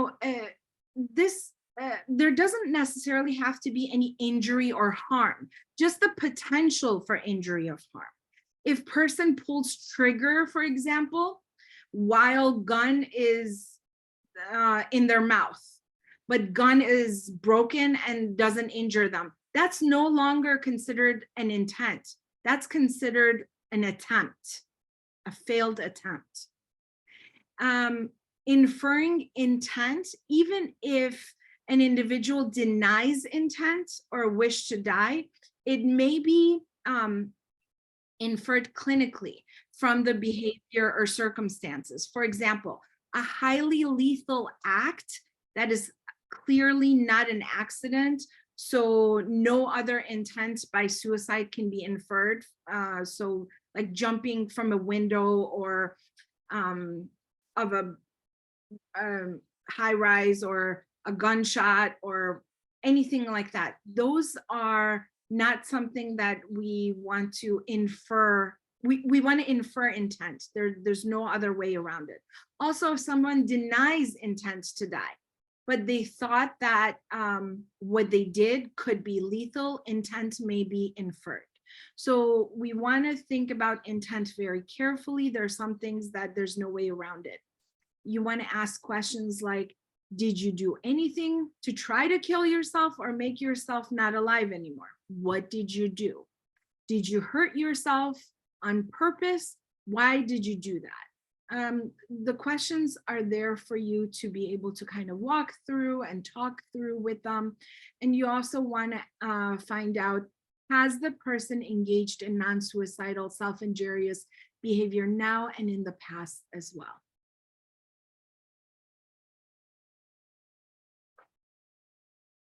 خب قسمت اول راجع به افکارش فرد آرزوی مرد صحبت کردیم و اسسمنتمون بود، ولی این قسمت راجع به اختصاصا عملها و یا اکشن هایی که سوفار فرد انجام داده یا میخواد انجام بده میخوام راجع بهش ازش بپرسیم.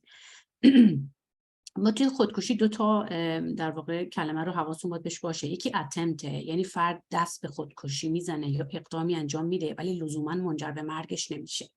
یک کلمه دیگه داریم به نام committed که البته الان این کلمه رو هم میگن استفاده نکنین چون که جنبه جرم انگاری خودکشی داره و اینم مناسب نیست، چون خودکشی یک جرم نیست، مثل یک به صورت جرم قانونی نیست.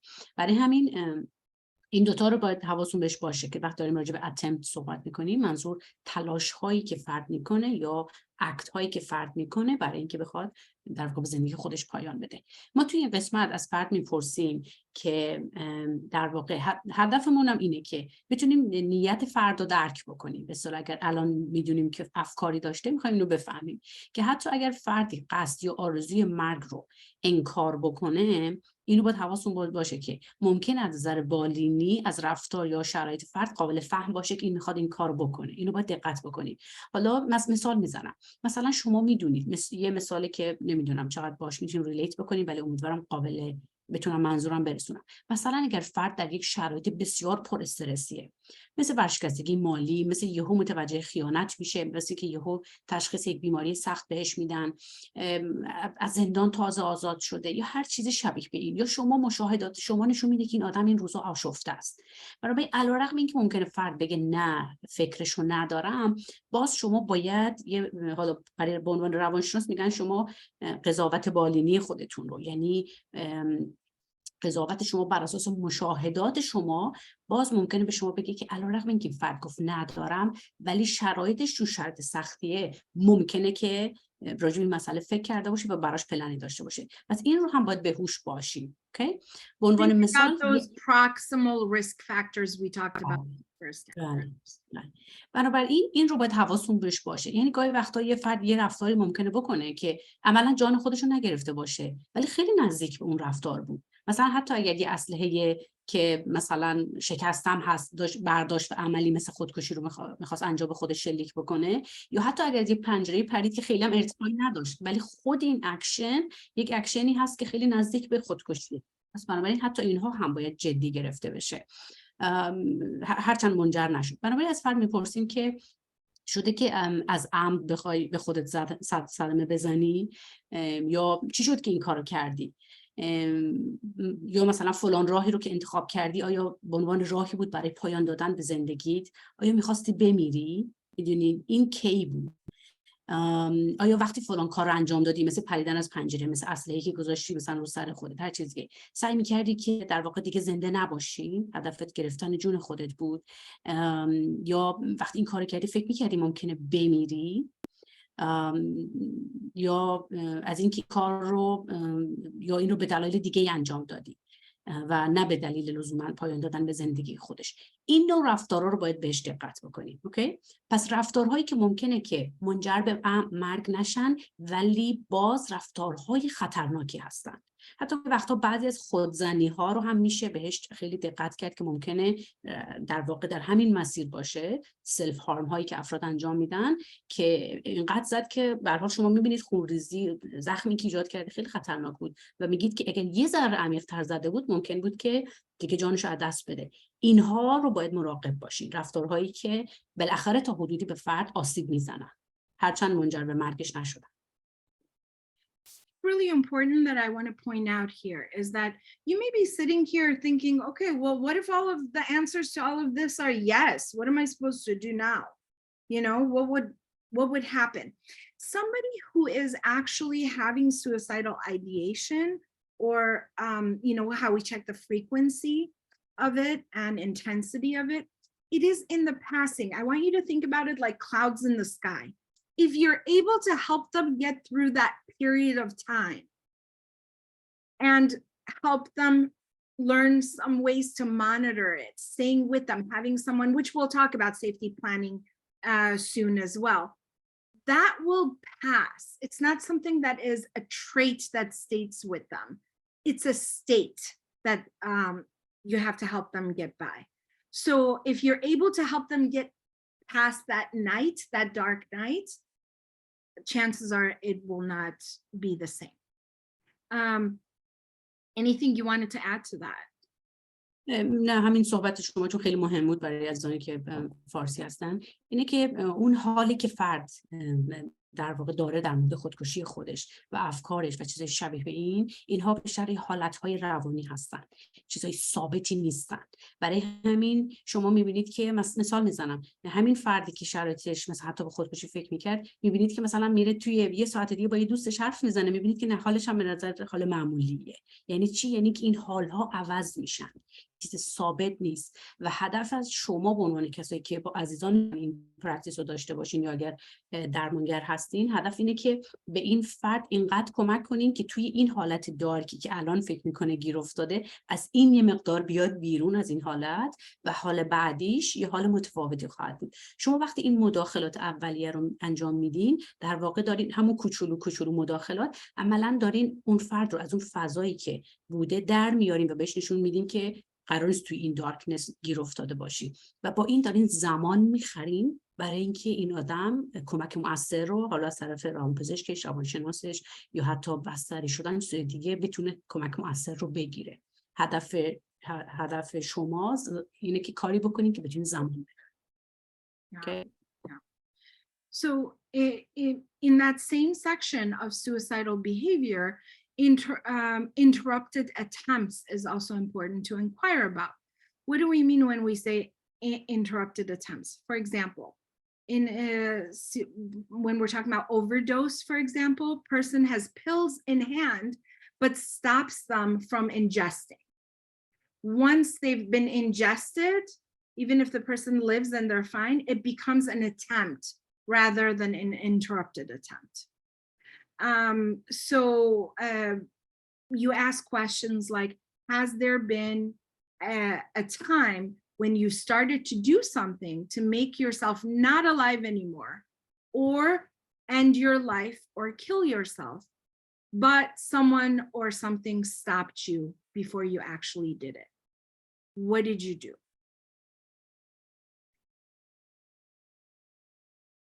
آره، اون تلاشایی که نیمه کاره موندن اسمشو بذاریم. حالا ترجمه اینا رو کردیم درستش چی میشه؟ اسمش رو بذاریم تلاش نیمه کاره، که فرد یک کاری میکنه برای آسیب زدن به خودش ولی توسط خودش و یا فرد دیگری اون کار نیمه تمام میمونه.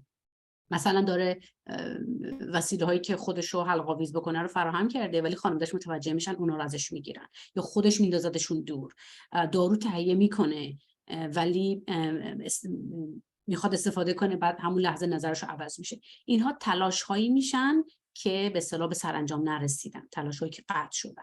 این رو هم ازش میپرسیم که آیا زمانی بوده که شما شروع به انجام کاری بکنید که دیگه زندگی خودتو به پایان برسونی و زنده نباشی، خودتو بکشی، اما قبل از اینکه این کار رو واقعا انجام بدی کسی یا چیزی مانع تو شده، چه کار کردی بعدش؟ یه نفر ممکنه بگه یهو چهره مثلا مامانم اومد تو مثلا جلو چشم، چهره بچه‌هام اومد جلو چشم، بعد فکر کردم نه این کارو نکنم به خاطر اونام که شده. یا هر چیز دیگه‌ای، میتونه یه نفر مذهبش باشه، یه نفر خانواده‌اش باشن، یه نفر میتونه بگه حتی از مرگ ترسیدم، رفتم تا یه قدمش ولی ترسیدم انجام ندادم. اوکی، انجام ندادی، بعد چیکار کردی؟ میگه قرصا رو ریختم توی توالت و سیفون رو کشیدم، وسیله رو ریختم توی سطح زباله، مثلا به فلان دوستم که در جریان شرایط منه گفتم بیاد مثلا این اسلحه منو اینا رو ببره یه جایی پنهانشون بکنه که من نداشته باشم. هر تلاشی که شروع شد ولی پایان نیافت، اینها هم جزو چیزایی که خوب از افراد بپرسیم، چون احتمالاً توی مسیرشون از این در تجربه هم داشتن. The good thing about these questions is that they go in order. If they answer yes to something, then you go to the next. If they answer no, that's where you stop. You don't go through the entire assessment. So you just keep asking questions as long as they're answering yes. The good news is a lot of people that you're going to talk to, it'll be the first two questions in ideation or just the ideation section you'll get through. I hope you won't be in the position for more, but if you are, it is actually a blessing because the person is trusting you enough to open up to you and tell you that this is actually their experience. When a person begins to take steps toward making a suicide attempt, but stops themselves before they actually have engaged in any self-destructive behavior, that's when we're talking about aborted attempt or self-interrupted attempt. For example, examples are similar to interrupted attempts, except that the individual here stops themselves instead of being stopped by someone else. You want to ask, has there been a time when you started to do something to make yourself not alive anymore, end your life, or kill yourself, but you changed your mind? You stopped yourself before you actually did anything. What did you do? درسته. من توضیح اینو با مورد قبلی گفتم که مورد قبلی این بود که یه نفر دیگه شما رو استاپ کرده باشه، مثلا مامانم اومد دید تناب دست من گرفت یا قرص دست من کشید. و مورد دوم این بود که خود من یعنی از درون خود من یه اتفاقی افتاد که فکر کردم این کارو نکنم. حالا چه ترس از مرگ، چه میگم چهره بچه‌م اومد جلو چشم، میدونین از خدا ترسیدم، نگران این شدم که خب حالا من اینا خودم بکشم، مثلا سر زنم چی میاد، هر چیزی شبیه به این که خود فردی کار کرده باشه. And the very last question in the suicidal behavior section, so page 2, the very last question, if you were able to get that far, this is about acts or preparation toward imminently making a suicide attempt. This can include anything beyond verbalization or thoughts, such as assembling a specific method, like buying pills, purchasing a gun, or preparing for one's death by suicide. Giving things away, that's a good example of it. All of a sudden you see the person like really into all their stuff, and you see that they're giving away things that they loved before. Like, why are you giving away this possession? Why are you starting to give away stuff? And then writing suicide notes and things. So the questions that you want to ask here is, have you done anything to get ready to make yourself, to end your life or to kill yourself? Like giving things away, you want to ask specifically. Writing a goodbye note, you want to ask very directly. Getting things you need to kill yourself. What have you got? آره، اینجا طبیعتا دیگه اون جاییه که فرد احتمالاً به تمام یا به اکثریت سوالای قبلی شما جواب مثبت داده و تا اینجا اومده و الان دیگه داره میگه که دارم آماده میکنم خودم رو برای اون اکشنی که مد نظر خود منه و مدلی که میخوام به زندگی خودم پایان بدم. حالا اون خرید اون وسیله و یا روش خاص برای پایان دادن به زندگی باشه، یا نوشتن وصیت‌نامه‌اش، یا دونیت کردن وسیله هاش با آدمای دیگه. این رو هم حالا میشنویم که اخیراً خیلی آدم مهربونی شده بود، به همین فامیلا سر میزد، حتی به فلانی که سالها ندیده بودم سر زد، مثلا به من پول داد، مثلا گفت نمیخواد برگردونی، قرضاشو همه رو راست و ریز کرد. میدونین انگار که دیگه داره این کتاب زندگیش رو، اون برگه های آخرش رو، پایانیش رو داره مینویسه و سعی میکنه یه کارهای شبیه این انجام بده. برای این هم یکی دیگه از اون سوالاست که اگه به اینجا رسیدیم و پاسخ مراجعه ما یا عزیز ما مثبت بود، این رو هم باید ازش بپرسیم ببینیم که داره چی کار میکنه این روزا در مورد این مسئله. So this is the end of the Columbia scale. We're going to go into small groups. Originally we wanted to give you 20 minutes, but now we're just going to do 10 minutes because we have other things to cover for you in the first response section. So the goal will be for you to just perhaps go over the first page, saying the questions out loud in the first page of the suicide scale in whatever language you're comfortable in. The way that you can access it is just Google suicide, Columbia suicide scale, and it'll be the first link that comes up. And if one of you has it, if you can just ask the questions, you're just role playing.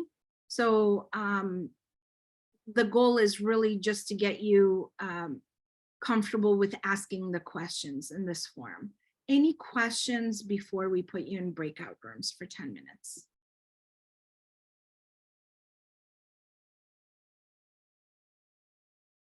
If you have done this in the past, if you can allow somebody who has never done it to go first, it would be better if they've never asked these questions. So if you're a mental health clinician, wait for somebody else to do it first. No questions before I put you in breakout rooms? We'll pull you back after 10 minutes, but go ahead. Sorry, somebody had a question. No? سوالی داشت عزیزان. به خصوص که شما خودتون توی حیطه سلامت روان کار نمی کنید، طبیعیه که خیلی سوال داشته باشین و یا حتی این پرسیدن این سوال‌ها برای شما خیلی overwhelming باشه، میدونین، و این کاملا طبیعیه. و چه بسا شاید چالشی که شما الان ممکنه تو ذهنتون داشته باشین سوال و چالش خیلی دیگه از عزیزانم باشه. بنابراین این فضای امنیه. تراست بکنید به این فضا و سوالی اگر دارین یا نگرانی دارین حتما بپرسید. اینجا برای شماست. Wonderful. And once you're in the rooms, if you can make sure you turn on your camera so the person that you are a match with can also see you and directly engage with you, it will be great. So I'm going to open up the rooms. Go ahead and go into the rooms. I'll pull you back here in 10 minutes.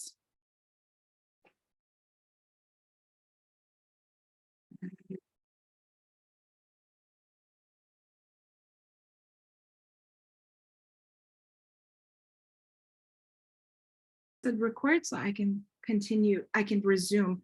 But actually now that we're having the large group discussion about this, I'm going to pause the record to resume recording. And I know there are other questions and thoughts too, but we'll make the time after the workshop to stay and talk about them. What we do want to talk about is a few other important factors here, which is protective factors. Things like religious affiliation or belief is actually considered a protective factor. God doesn't want me to kill myself. It's against my religion to kill myself. It's a good thing. I'm scared of hell. I don't want to go to hell. My religion tells me that I'll end up in hell if I harm myself in any way. These are good things that the person has. What we don't want to do is tell them, if you do this, then you're going to hell. That's a different story. Protective factors are just things that are help the person from their own value system, not yours, that help them get through it. They have reasons to live. Like, for example, if they say, well, I don't know who's going to take care of my plants or my dogs, if that were to happen to me, those are the only things that are keeping me around. That's okay. Those are reasons to live. Marriage is considered a protective factor, but I put asterisks next to it so that you know it is only within a healthy marriage, right? That can be a protective factor when they feel like they can talk to their spouse and their spouse is supportive of them.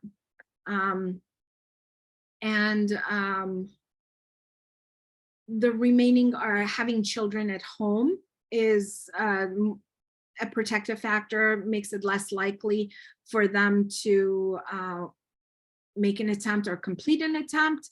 Having a supportive social network, which I'm going to make sure that we have enough time to talk about what does supportive mean. And therapeutic contacts. This doesn't mean they have a therapist, but therapeutic contacts. That could be anything. They love nature and they can go in nature walks. They paint. That's a therapeutic thing that they do, and it soothes them. Being around animals or anything that is considered therapeutic, music, any of those. Also psychotropic medications. If they're on them, they're considered protective factor. However, when they first start taking them, and if they're taking themselves off, those are 2 periods of time where they're higher at risk. when they are on it, it is actually considered a protective factor. And then also the last one, brief supportive contacts. So even if it's like a quick conversation, a check-in, I'm just picking up the phone to see how you are. I just made some cake and I'm dropping it off, by your house. Let's go for a walk together real quick. Brief supportive contacts are enough. Anything that you would like to add to this? آره، یه کوچولو فقط من اینو بگم که وقتی در مورد باورهای مذهبی صحبت میکنیم حواستون باشه که بعضی از حالا رویکردهای مذهبی، نمیدونم اسمشون باید بذاریم، که رویکردهای پوچگرایانه یا نهلیستی دارن رو ما راجبش صحبت نمی کنیم، یا رویکردهایی که به بیهوده بودن زندگی یا اصلا ترویج خودکشی، میدونی، به بی‌معنا بودن زندگی هستن. نه، ما اون مذهبی رو داریم میگیم که نقش خدا و یا ریچوال های مذهبی در زندگی یه آدمی بهش کمک میکنه که بتونه از مسائل و مشکلات و موضوعاتی که بهش دچار هست بتونه با آسیب کمتری رد بشه. میدونی، کسی که دعا میخونه، کسی که نماز میخونه و اون رو به عنوان ابزاری استفاده میکنه برای اینکه بتونه کمک بگیره از یک قدرت برتری که خودش بهش ایمان داره برای که رد بشه از مسائل. یکی در مورد این مسئله است. یکی دیگه هم در مورد در واقع اون brief supportive contacts. مثلا شما اگر عزیزی رو دارین که شرطش سخته ولی اونو میفرستین بقالی مثلا یه چیزی بخره، اون گفتگوی کوتاهی که با حسن آقای بقال داره اون بسیار کمک میکنه. میدونی چرا میگم؟ اون مثلا همسایه‌ای که سر کوچه شاید با هم وای میستن یه رو 20 حرف میزنن، اون بسیار موثره در سلامت روان اون آدم. میدونه که آخر هفته ها مثلا فلان پلن رو دارن توی ساختمون خودشون. همون رفتارهایی که به نظر خیلی ساده میاد، میدونین، ولی بسیار تأمین کننده انرژی روانی آدم هاست و بهشون ذره ذره امید به زندگی میده که بتونن سوروایو بکنن از شرایط سختشون. برای همین فراهم کردن یه سری چیزای شبیه به این بسیار کمک میکنه. من یادم وقتی بچه بودم تو ایران موقع جنگ بود و مامان بزرگم همیشه دوست داشتش هر روز هیچی هم نمیخواست حتما باید میرفت سر کوچه که یه نون بخره یا یه چیز کوچیک بخره. That's a good thing. That's a protective factor. Those are considered brief supportive contacts. ممکنه بقیه خانواده نفهمن خب حالا صبر کن با هم دیگه میریم خرید همه کارمون رو میکنیم دیگه، لازم نیستش حالا هر دقیقه به دقیقه پاشی بری بیرون. این غلطه. اون همون brief supportive contact احتیاجه.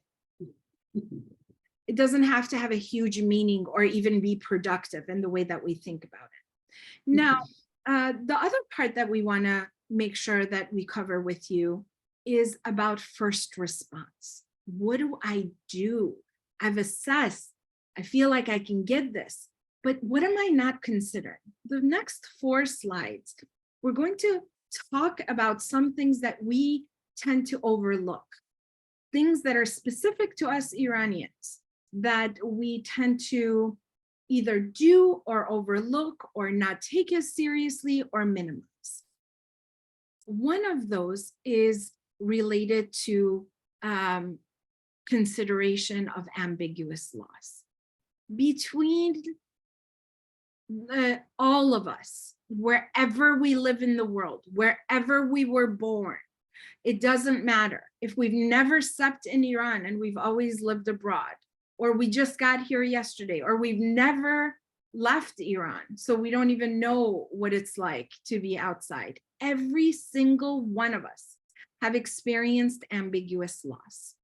Ambiguous loss is that's a part of that complex trauma that we've experienced. I am showing you a videotape that I took of letters that I received over the years from my family members. I'm always so jealous of anyone who migrated after, like in the 2000s and onward, because everybody now has internet and they can see each other. Some of you are sitting in Iran and we're seeing your faces and we can talk.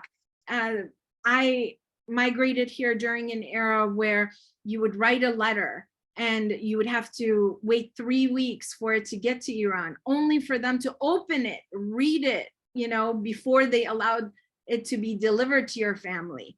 And then they would do the same. Then they would read your letter, write something, send it back. It wasn't easy to make phone calls. That loss, right, was just so huge that to this day, it's been 40 years, and I have sat there and I've kept every single letter that has ever been written to me from Iran, every single one, every card, everything. And I have them organized. And sometimes when I am feeling really emotional, I bring them all out, I read them, and I cry, and I allow myself to sit with how much has been lost. That's ambiguous, right? A loss that remains unclear and without resolution.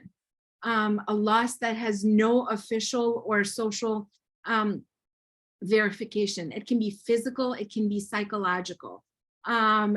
It's, you know, there can be a rupture in a close relationship to a person or object caused by external contexts.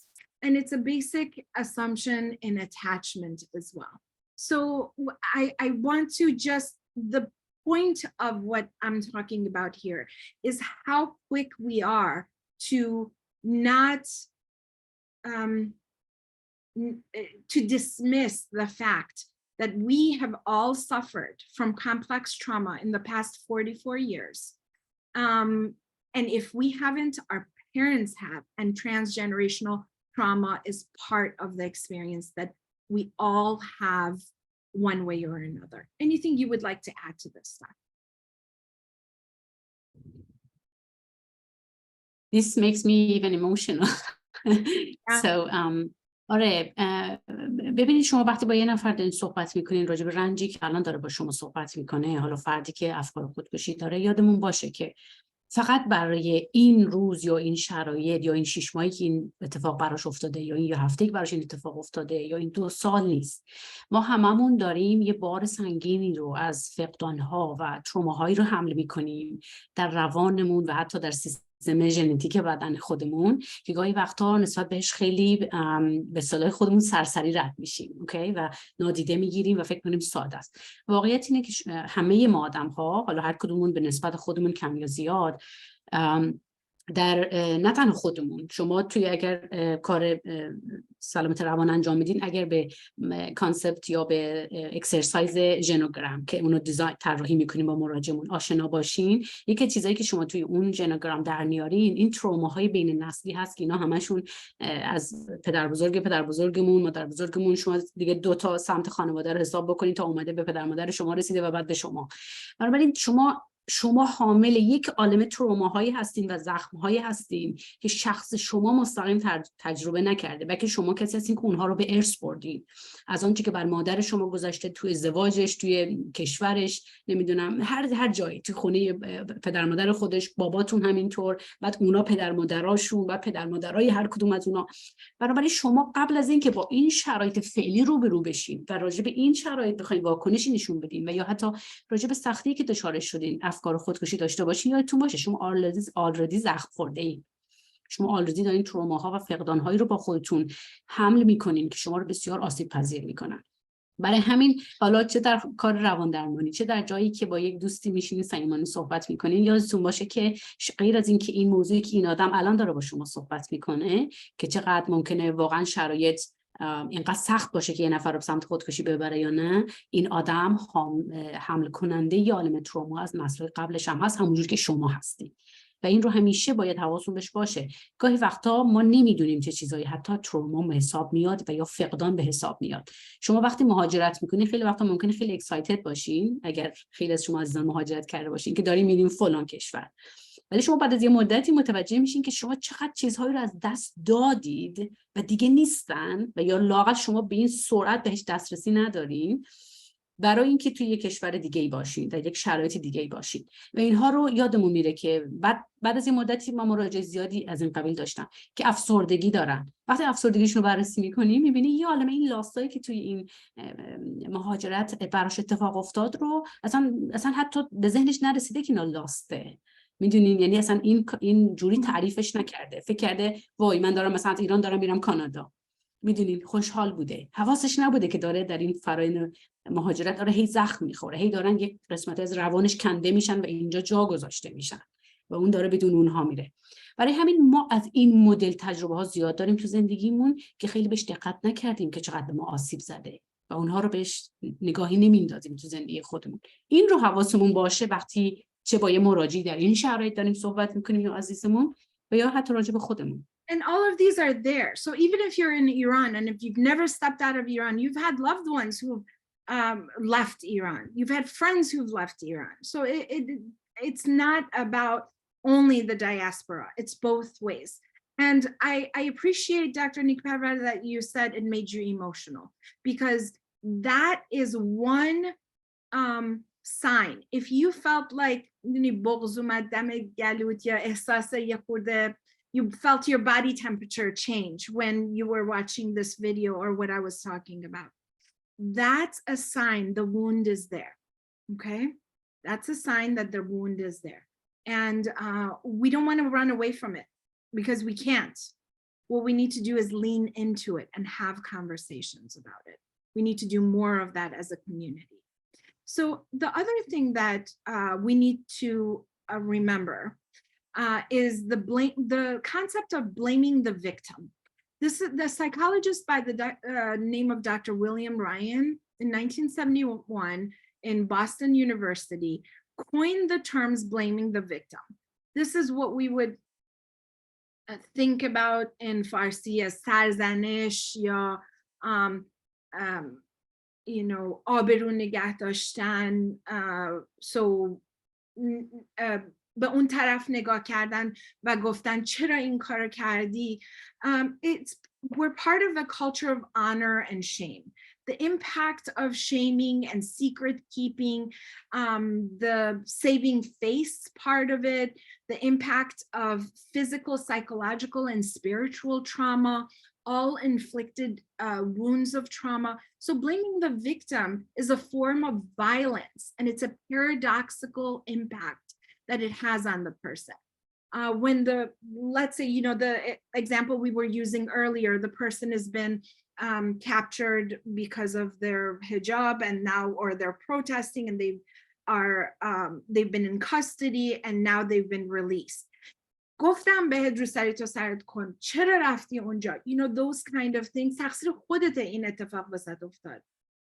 Those are some of the things that we have to make sure that if you're talking to somebody, A, we don't do it, B, to kind of assess, have they been experiencing that from the people that are around them that they love?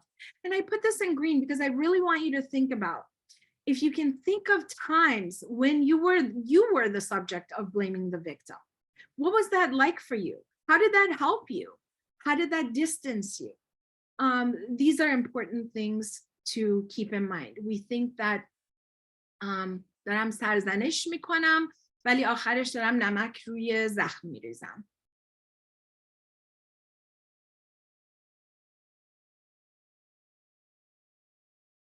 آره، مسئله سرزنش کردن فردی که قربانی شرایطیه و یا اینجا توی اختصاصا تو کیس خودکشی موضوع خیلی مهمیه که باید ازش اجتناب بکنیم، چون فقط بنزین ریختن رو آتیشه.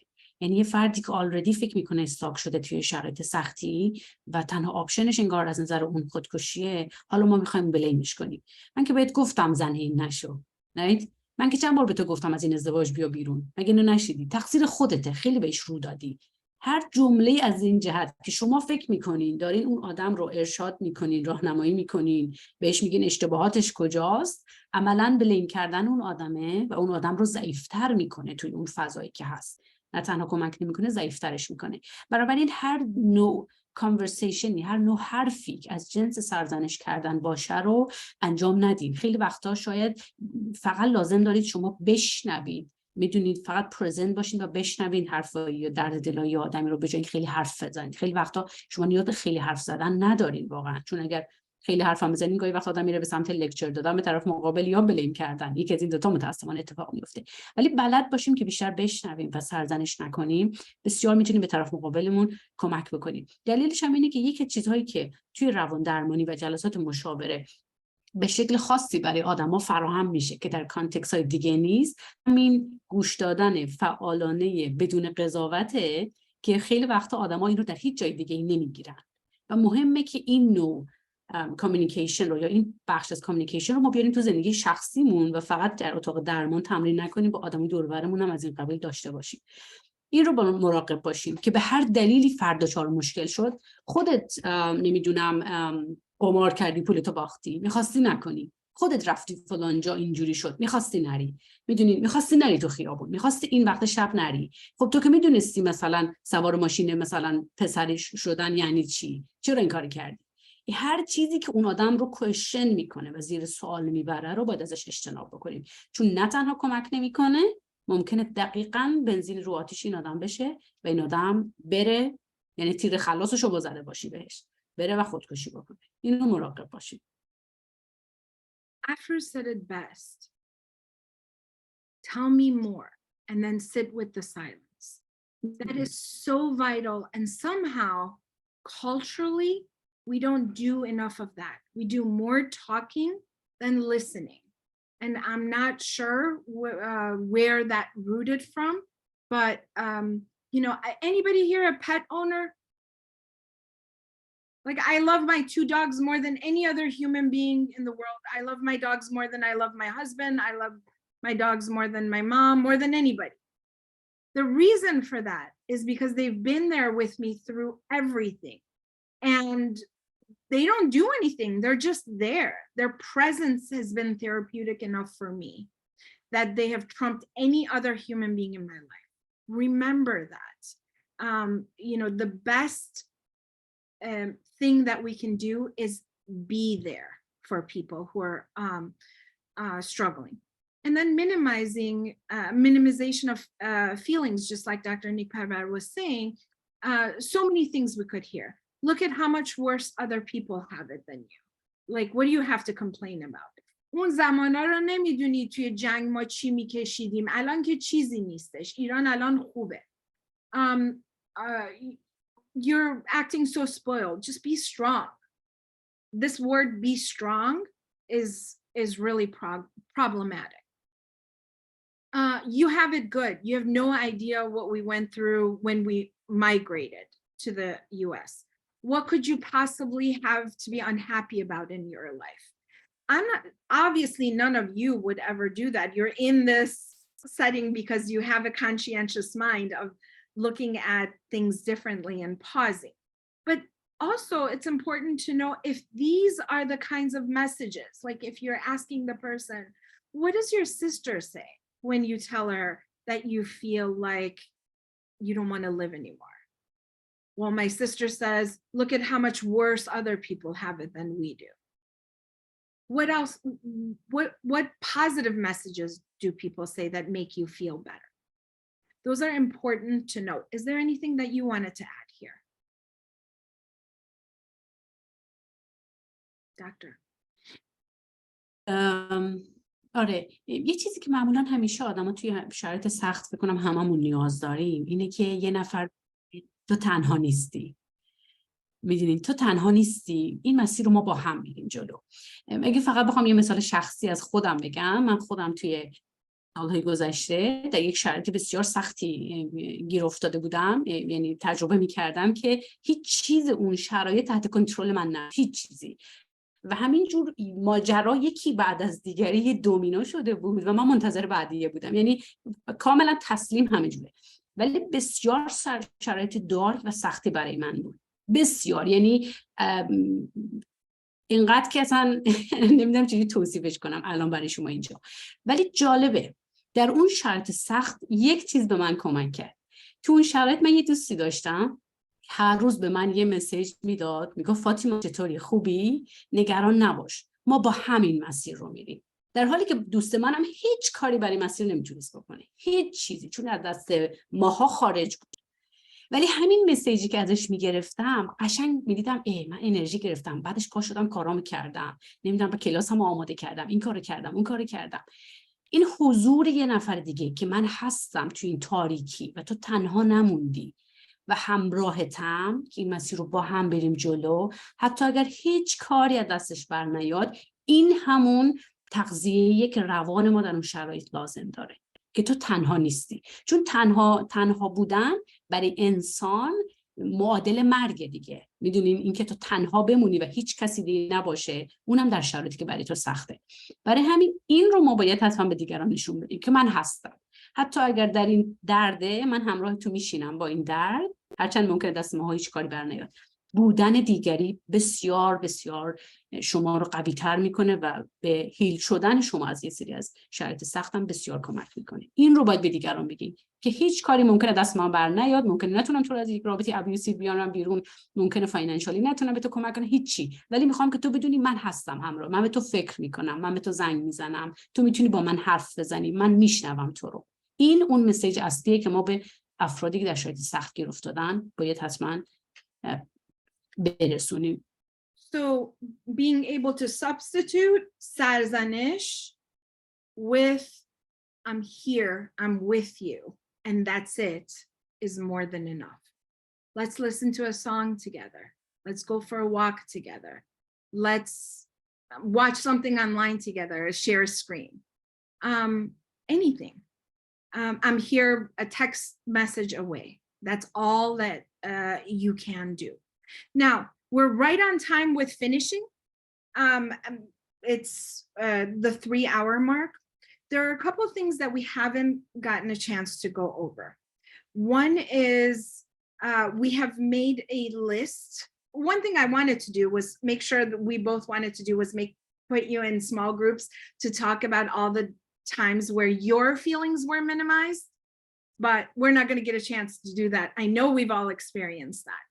But in addition to that, we have some tools to talk to someone when they are suicidal. These are a summary of things to do based on what we've already talked about. They're nothing new necessarily here. It's everything we talked about, but all in one place for you to be able to reflect back on. We have that in English, and we also put it here in Farsi. We also have a list of things not to do. The one that I'm going to highlight is that you don't want to leave the high-risk person by themselves unattended if they're in that moment of suicidal. If they answered ideation, but not intent, not frequency, then that's not a problem. But if somebody is suicidal, you want to make sure. There was a time where with one of my students a few years ago, I was on the phone with him for 11 hours. 11 hours. I didn't get off the phone with him because he was suicidal. We're just going to hang out. We're just going to be here. So you have to make sure that person, that high-risk person is not unattended until they can get somebody else to be in the room with them. We have the rest of them also written here in Farsi as well. Is there anything about the do's and don'ts that you want to add here, Dr. Nikparava? نه، فکر میکنم همه رو لابلای صحبت هامون گفتیم و بهشون اشاره کردیم. فقط یه چیزی این که خیلی وقتا افراد علیرغم اینکه هم افکار خودکشیشون برای اونا ترسناکه و حتی ممکنه برای شما هم ترسناک باشه، اما بسیار انگار مشتاقن اکثر افراد و منتظرن که یه نفر بیاد سر این موضوعی که برای خودشون هم ترسناکه رو باز کنه و راجبش باشون حرف بزنه. چون اینا که تا الان یه عالمه دفعات زیادی خودکشی نداشتن که بدونن اصلا این ماجرا چیه، چرا من اینجوری فکر میکنم، چرا الان این آپشن منه، چقدر اتفاقی برای من باید بیفته. خیلی وقتا که نفکارم داشتم این تنها موندن، با هیچ کس صحبت نکردن. بسیار مراجعای ما لاغت تو فضای کلینیکال که من خیلی از این مراجعا میبینم بسیار استقبال میکنن از اینکه بالاخره یه نفر اومد در این جعبه‌ای که بسیار انگار توش خطرناک بود و باز کرد و داره راجبش با من خیلی خوب صحبت میکنه و سوال میپرسه و کنجکاوه و میدونی منو راهنمایی میکنه راجبش. برای همین عموما افراد استقبال میکنن. نگرانی نباشین که ممکنه اونا پنهان کاری بکنن از شما حتما با نه خونسردی، چون نمیشه خونسرد بود، ولی با این مقدار سیستم خودتون رگولیت باشه، شروع کنید با یه نفر حرف زدن. دوست دارن درونشون رو با شما مطرح بکنه که چه خبره. We have the tendency to think if we talk about it, then it'll get worse, it'll grow. It's actually the exact opposite. If you're able to talk about, if you don't talk about it and it's in your mind, or somebody just has it in their mind, it just keeps growing and growing and they have nowhere to. The minute they put it out there, it loses its value, it loses its strength and power. So we want to make sure that people are able to talk about whatever it is that is on their mind without feeling. مثالی که من برای این استفاده میکنم یا متافور زودپزه. گاهی وقتا آدما به خاطر اون شرایطی که توش گیر افتادن و افکارشون و شرایط سخت و شاید سولوشن هایی که جواب نمیده برای شرایط اونها اینقدر گیر افتادن، این قصه رو هی بافتن و گنده شده مثل زودپز شدن و حالا فکر میکنن تنها آپشن برای اینکه اینقدر حرارت زیاده و اینقدر داخل زودپز در واقع گاز داره ترکیدنه. در حالی که فقط شما کافی سوپاپشو بزنید بالا و وقتی شما با یه نفر حرف میزنید و باهاش گفتگو دارید، اون بالا زدن اون سوپاپ هست که کمک میکنه که این آروم بگیره. آپشن تو الان ترکیدن نیست. میدونین این مثال وقتی تو ذهنتون باشه شاید به شما کمک بکنه که آدم‌ها گاهی وقتا نیاز دارن که حرفشون دیدین دیگه، گاهی وقتا دوستای صمیمیتون میان بهشون حرف میزنن باش خاص سبک شدن. رایت این همونه. به اون در مورد فردی که افکار خودکشی هم داره این رو به کار میبره. Yeah, I just want to reiterate exactly what you said. But باهاشون حرف میزنیم. ما باهاشون حرف نمیزنیم. اونا اجازه میدیم که اونا با ما صحبت کنن. Providing a platform for the person to feel comfortable, for them to do all the talking, for us to be present. Okay? That's a really important key here. Yeah. You're going to be the listener, and here and there you can ask few questions, but they are the one who are leading the conversation and sharing the details with you. They're leading the conversation. I'm going to get to Afriz's question in just one moment, or comment in just one moment. I just want to point out some things for people who may need to leave on time, which is we have put together here safety plan template for things that things that you can talk to the person so that they know what their warning signs are, what their triggers are. I said it before, I'm going to reiterate it again, that suicidal ideation is a state, not a trait. This is so important. So if they are able to understand what brings them to that state, what are their triggers, what are their warning signs that bring them in that state, then this is part of their safety plan that we can add here. Coping strategies, social contacts, emergency contacts, and ways to reduce access to anything lethal, I'm sorry, any lethal means. So this I will send to you in PDF format, and Dr. Nik Parvar has made a Farsi version of that as well. این یک در واقع درفته که شما میتونین استفاده کنین اگه چه با عزیزانتون هستین و اگه چه در فضای کلینیکال کار میکنین، که وقتی یه نفر در واقع افکار خودکشی داره، در یک موقعیت‌هایی، در یک شرایطی این افکار بیشتر میان بالا و یا قوی ترن و یا شروع میشن اصلا. بنابراین یه نفر ممکنه وقتی ازش میپرسم که کیا به این خیلی فکر میکنی، میگه همسرمو میذارم رو بالش بخوابم این افکار یهو میان، بعد به این فکر میکنم، به این فکر میکنم. خب پس یکیش زمانایی که تو میری که بخوابی. اینو برای اونجایی که من نوشتم 1 2 3 شما هر تعدادی که بخواید میتونید ادامه بدین. اوکی؟ پس یکی زمانی که میرم میخوابم. دیگه کجا؟ هر بار که مثلا فلان همکارم، رئیسم، تا میرم توی میتینگ مثلا فلان رفتار رو با من داره همیشه، اونجا مثلا به خودکشی فکر میکنم. دیگه کجا؟ وقتی که مثلا فلان اتفاق میفته، فلان آدمو میبینم، فلان این حرفو میزنه، نمیدونم در فلان موقعیت قرار میگیرم. اینا رو که تریگرینگ هستن برای فرد و فعال کننده یا تشدید کننده افکار خودکشی یک فرد هستن رو براش مینویسین. معمولا چه احساسه؟ وقتی خیلی عصبانی میشم به خودکشی فکر میکنم، وقتی خیلی غمگینم و گریه میکنم به خودکشی خیلی فکر میکنم. میدونین هر رفتاری، وقتی یه نفر تو گروه مثلا یه حرف تحقیرآمیز به من میزنه، وقتی من تا میام حرف بزنم میبینم همه، این یه مثال واقعی، همه همکلاسیان مثلا میپرن تو حرف من، این 100 بار همش تکرار میشه، منم اون موقع تا اینقدر اعصاب من خورد میشه که هیچ کی منو جدی نمیگیره، فکر میکنم برم خودم بکشم دیگه. میدونین وقتی تو مدرسه هم مثلا فلان دانش آموزی که مثلا خیلی آدم اگریسیویه یا بولی میکنه، چیز شبیه برای من اتفاق میفته. موقعیت ها، آدم ها، شرایط، افکار، احساساتی که این افکار خودکشی رو بالا میارن رو براش می‌نویسی. یه نفر ممکنه فکر کنه وقتی به خیانت همسرم فکر میکنم که به من خیانت کرد اون موقع است. این یک فکر دیگه، رایت؟ بهش فکر میکنم، بعدش افکار خودکشی میاد بالا.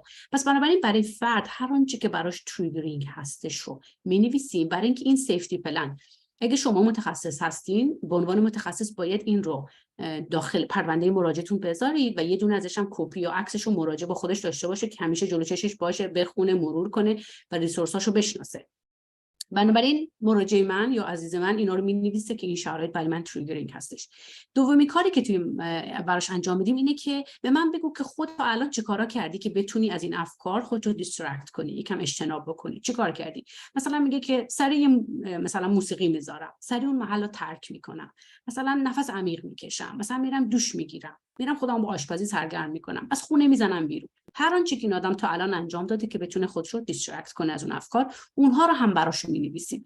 حالا گاهی وقتا افراد عموما راهکارهای از این دست دارن، ولی یه نفر مثلا اگر آپشنی مثل مشروب زیاد میخورم، این به عنوان یک کوپینگ اسکیلز ناسالم به حساب میاری، چون در لحظه میتونه اضطراب رو کم بکنه، ولی دوباره در دراز مدت یا برای دفعه بعد خود این الکل مصرف کردن تازه میتونه، گفتیم یه فرد مستعد این بکنه که ببردش به سمت افکار خودکشی دیگه و یا اقدام به خودکشی. پس بنابراین این استراتژی هایی که افراد در نظر میگیرن و پرکتیس میکنن رو حواسمون باشه که کدوم سالمه کدوم ناسالمه.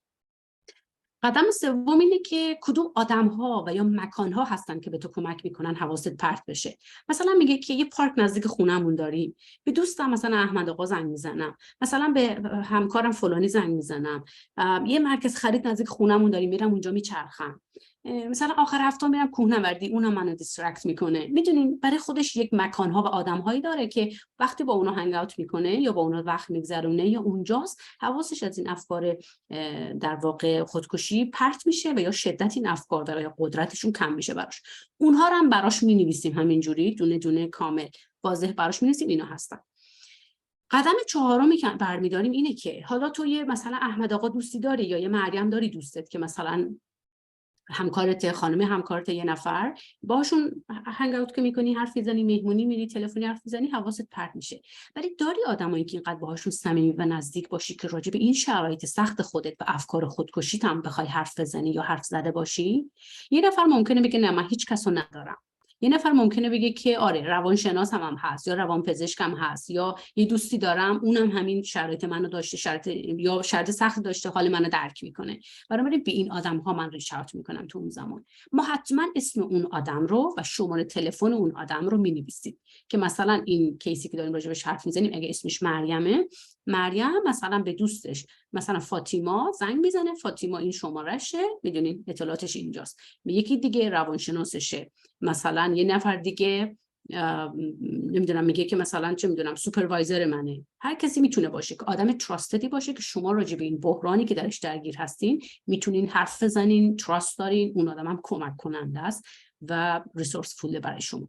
اسما رو می‌نویسیم، شماره ها رو می‌نویسیم که کامل دست طرف مقابل باشه که اگر یهو مثلا ساعت 12 شب شرایط بحرانی شد، مثلا ممکنه به احمد آقا نتونم زنگ بزنم، ولی مثلا به دوستم مجید که خیلی صمیمی‌تره و توی این قدم چهارم اسمشو گذاشتم، اون آدم منه که من میتونم 12 شب بهش زنگ بزنم بگم حالم مساعد نیست، با من حرف بزن یا بیا دنبال منو ببر دکتر یا بریم بیمارستان یا هر چیز شبیه به این. میدونی اینا آدمایین که وقتی شما در موقعیتی هستین که به گزینه‌های 2 و 3 دسترسی ندارین، میرین سراغ این آدم‌ها. اینجا این افراد رو می‌نویسید. تو مرحله 5 شما کنار همه این کارا که تا الان انجام دادین، لازمه که برای فردتون یا عزیزی که دارین باهاش حرف میزنین براش یه سری لاین هایی که امرجنسی کمک میکنن رو بنویسید. مثلا این شماره تلفن امرجنسیه، مثلا این کلینیک نزدیک خونمونه، اینم بیمارستان مخصوص مثلا افرادی هست که خودکشی میکنن، اینم روانپزشکشه. به خصوص اون فرد اگر دارو دریافت میکنه یا در شرایطی هست که با روانپزشک در ارتباطه، حتما اسم و در واقع شماره اون فرد رو مینویسیم که در دسترسش باشه.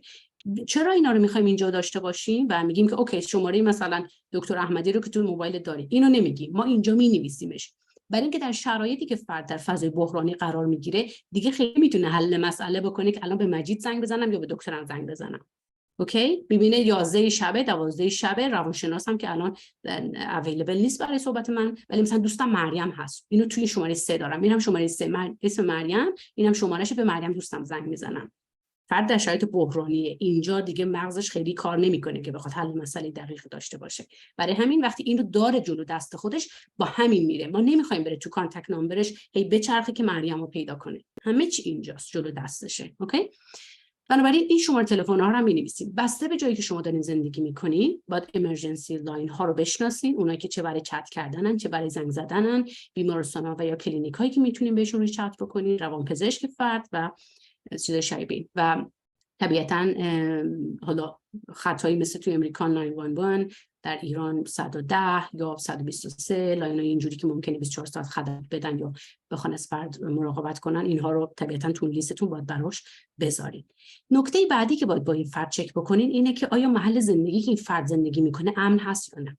مثلا اگر فرد اسلحه داره تو خونش، اگه چاقوهای تیز داره، اگه یه عالمه داروهای روانپزشکی داره و اینها جز آپشناش بودن یا هستن برای استفاده، اینا باید از فرد دور بشه. حالا اینه که من یه مراجعه داشتم تو جاب قبلی که گفتش هم اتاقی من اون آدمیه که بهش تراست کردم، راجع به شرایطم گفتم و همونجا تو جلسه به دوستش زنگ زد هم اتاقش و بهش گفت ببین فلان چاقوها رو از تو آشپزخونه بردار و جایی بذار که من نمیدونم و تا زمانی که باز من از همین اتاق روانشناسم به تو زنگ نزدیم و بگیم اوضاع اوکیه، اون چاقوها رو برنگردون تو اتاق. یا داروهامو میدم به مثلا مادرم، بهش میگم که این مقداری که مال امروزه رو من برمیدارم مصرف میکنم، بقیه دست شما بمونه. چیزای شبیه به این. ما باید فضا رو سیف کنیم که فرد نره سراغ اون چیزها. و یه کار دیگه هم که باز در ادامه کنار این سیفتی پلن لازمه برای عزیزمون انجام بدیم یا مراجعمون، اینه که بهش میگیم که فکر میکنید برای شما چیزی یا چه کسی ارزش زیستن داره. عمدتاً افراد خانواده‌شون رو نام میبرن و عزیزانشون رو. اگه فرد بچه داشته باشه بچه‌هاشو میگه. یه نفر ممکنه بگه که حتی حیوانات خونگیشو میگه من نمیخوام بمیرم چون کی به اینا رسیدگی بکنه، غذاشون رو بده، اینا آزار میبینن، من نمیخوام اینا مثلا فرستاده بشن برای شلتر جاهای مختلف. برای اینها میشن امید من برای اینکه زنده باشم. و ایتس اوکی. هر چیزی که برای اون فرد ارزشمنده رو ما اونجا می‌نویسیم. و نکته بعدی که بهش باش چک میکنیم اینه که در آینده نزدیک منتظر چه اتفاق خوبی هستی که بیفته. یکی میگه خواهرم داره فارغ التحصیل میشه، یکی میگه برادرزادم داره به دنیا میاد، میگه داریم یه مسافرت شمال میریم، نمیدونم، یکی میگه که کارت پایان خدمت هم میگیرم. هر آنچه که فرد میگه که در آینده نزدیک قرار اتفاق بیفته و این بهش یه نوری از امید میده، اونو براش اینجا مینویسیم. اوکی، اینو مینویسیم و همونجور که گفتم هم شما یه کپی ازش دارین، هم اون عزیزتون و یا مراجعتون که داریم باهاش راجع بهش صحبت میکنیم. اینها رو لازم انجام بدیم و بهش بگیم که و باهاش مرور بکنیم که مطمئن بشیم که میدونه دقیقاً از چی صحبت میکنیم، میدونه استفاده چیا هستن و بارها مثلا گاهی وقتا ازش میخوایم که اینا رو تمرین بکنیم، ببینیم تو چه جوری در واقع اینا رو هندل میکنیم. مهمه که فرد بدونه که اگر چه 9 صبح بود چه 12 شب بود و این افکار به من حمله کردن، من لازم نیست با اینها بشینم و اینها رو فالو کنم، افکارم رو و براش کاری اکشنی بر این اساس انجام بدم. من باید به ریسورس های بیرونی وصل بشم که حالا بعضی وقتا پارک کنار خونه منه، گاهی وقتا روانشناس منه، گاهی وقتا دوست صمیمی منه، گاهی وقتا هاتلاینه و اونها هستن که میتونن الان در شرایط بحرانی من رو از درونم که اینقدر آشفته است بتونن جدا کنن و بهم کمک بکنن. این رو باید فرد حتما گرفته باشه توی این کانورسیشن و سیفتی پلنی که داریم براش طراحی میکنیم. Help me get through the state in any shape or form. We have additional resources here for you. The Iran Crisis Line emergency number is here. The Omid Project for Iran, who's sponsoring this workshop, I've put a link to their Instagram page, as well as all the other United States specific links where you can find additional information. I highly recommend that whatever country you're in, to also look for things that are similar. So the National Suicide Prevention Lifeline of Italy for Ihsan, or Australia for Afruz, or anywhere that you are already living. But these that are from the United States are also helpful to you because they provide you with additional information. They have more information. It's not that you have to live in the United States to access them. Now, the reason why we did this is multiple fold. One, we want to be able to give back to our community and be able to be there for, we can't help everybody. So we hope that as long as you are learning something, you can also share the information. But I want you to really think about, we want you to think about, what do you want to do with this information? We're going to make everything available so that if you're a mental health professional, you can actually do your own workshops, and you're welcome to use any of the material we have. Anything we're using is open access, and our own material that we've shared. If you want to be involved in helping people who are reaching out, you can contact the OMID, this link here, the OMID project for Iran. You can send them a direct message on Instagram and say, hey, can you put me on your list of people who, you know, when somebody's calling and another Iranian's calling and wants help, I can be there to talk to them. You can just say, I don't really want to do anything with it other than if it comes up, if something is happening in my family or with my friends. All of that is open to you. But we really want you to explicitly think about what you want to do with this information. And then the other thing I was going to mention is that we have put our email addresses here, as well as the link to our bios from the universities that we're professors at. So if, because you've attended this workshop, you also receive a certificate of completion in case you're building a portfolio or you want to work somewhere that helps people and you want to say that you've received formal training. We will be providing that for you for attending this workshop. Not the people who are watching this later, but the ones of you who are here right now. So if you are interested in getting the official certification, send an email to me or both of us, doesn't matter, with how did you feel? What was this like for you? What was this experience like? If there's anything you learned or anything like that, and then we will send you your own certificate. We're also going to stay a little bit after and see if we can answer some of your questions. For those of you who do not want to stay, we want to thank you for being with us today. I'm going to stop the recording now so that we can have an open discussion with anything personal anyone wants to talk about. And we really thank you for spending your evening, middle of the night, Saturday morning, whatever it is, you've spent it with us to talk about a very dark and hard topic, but so important.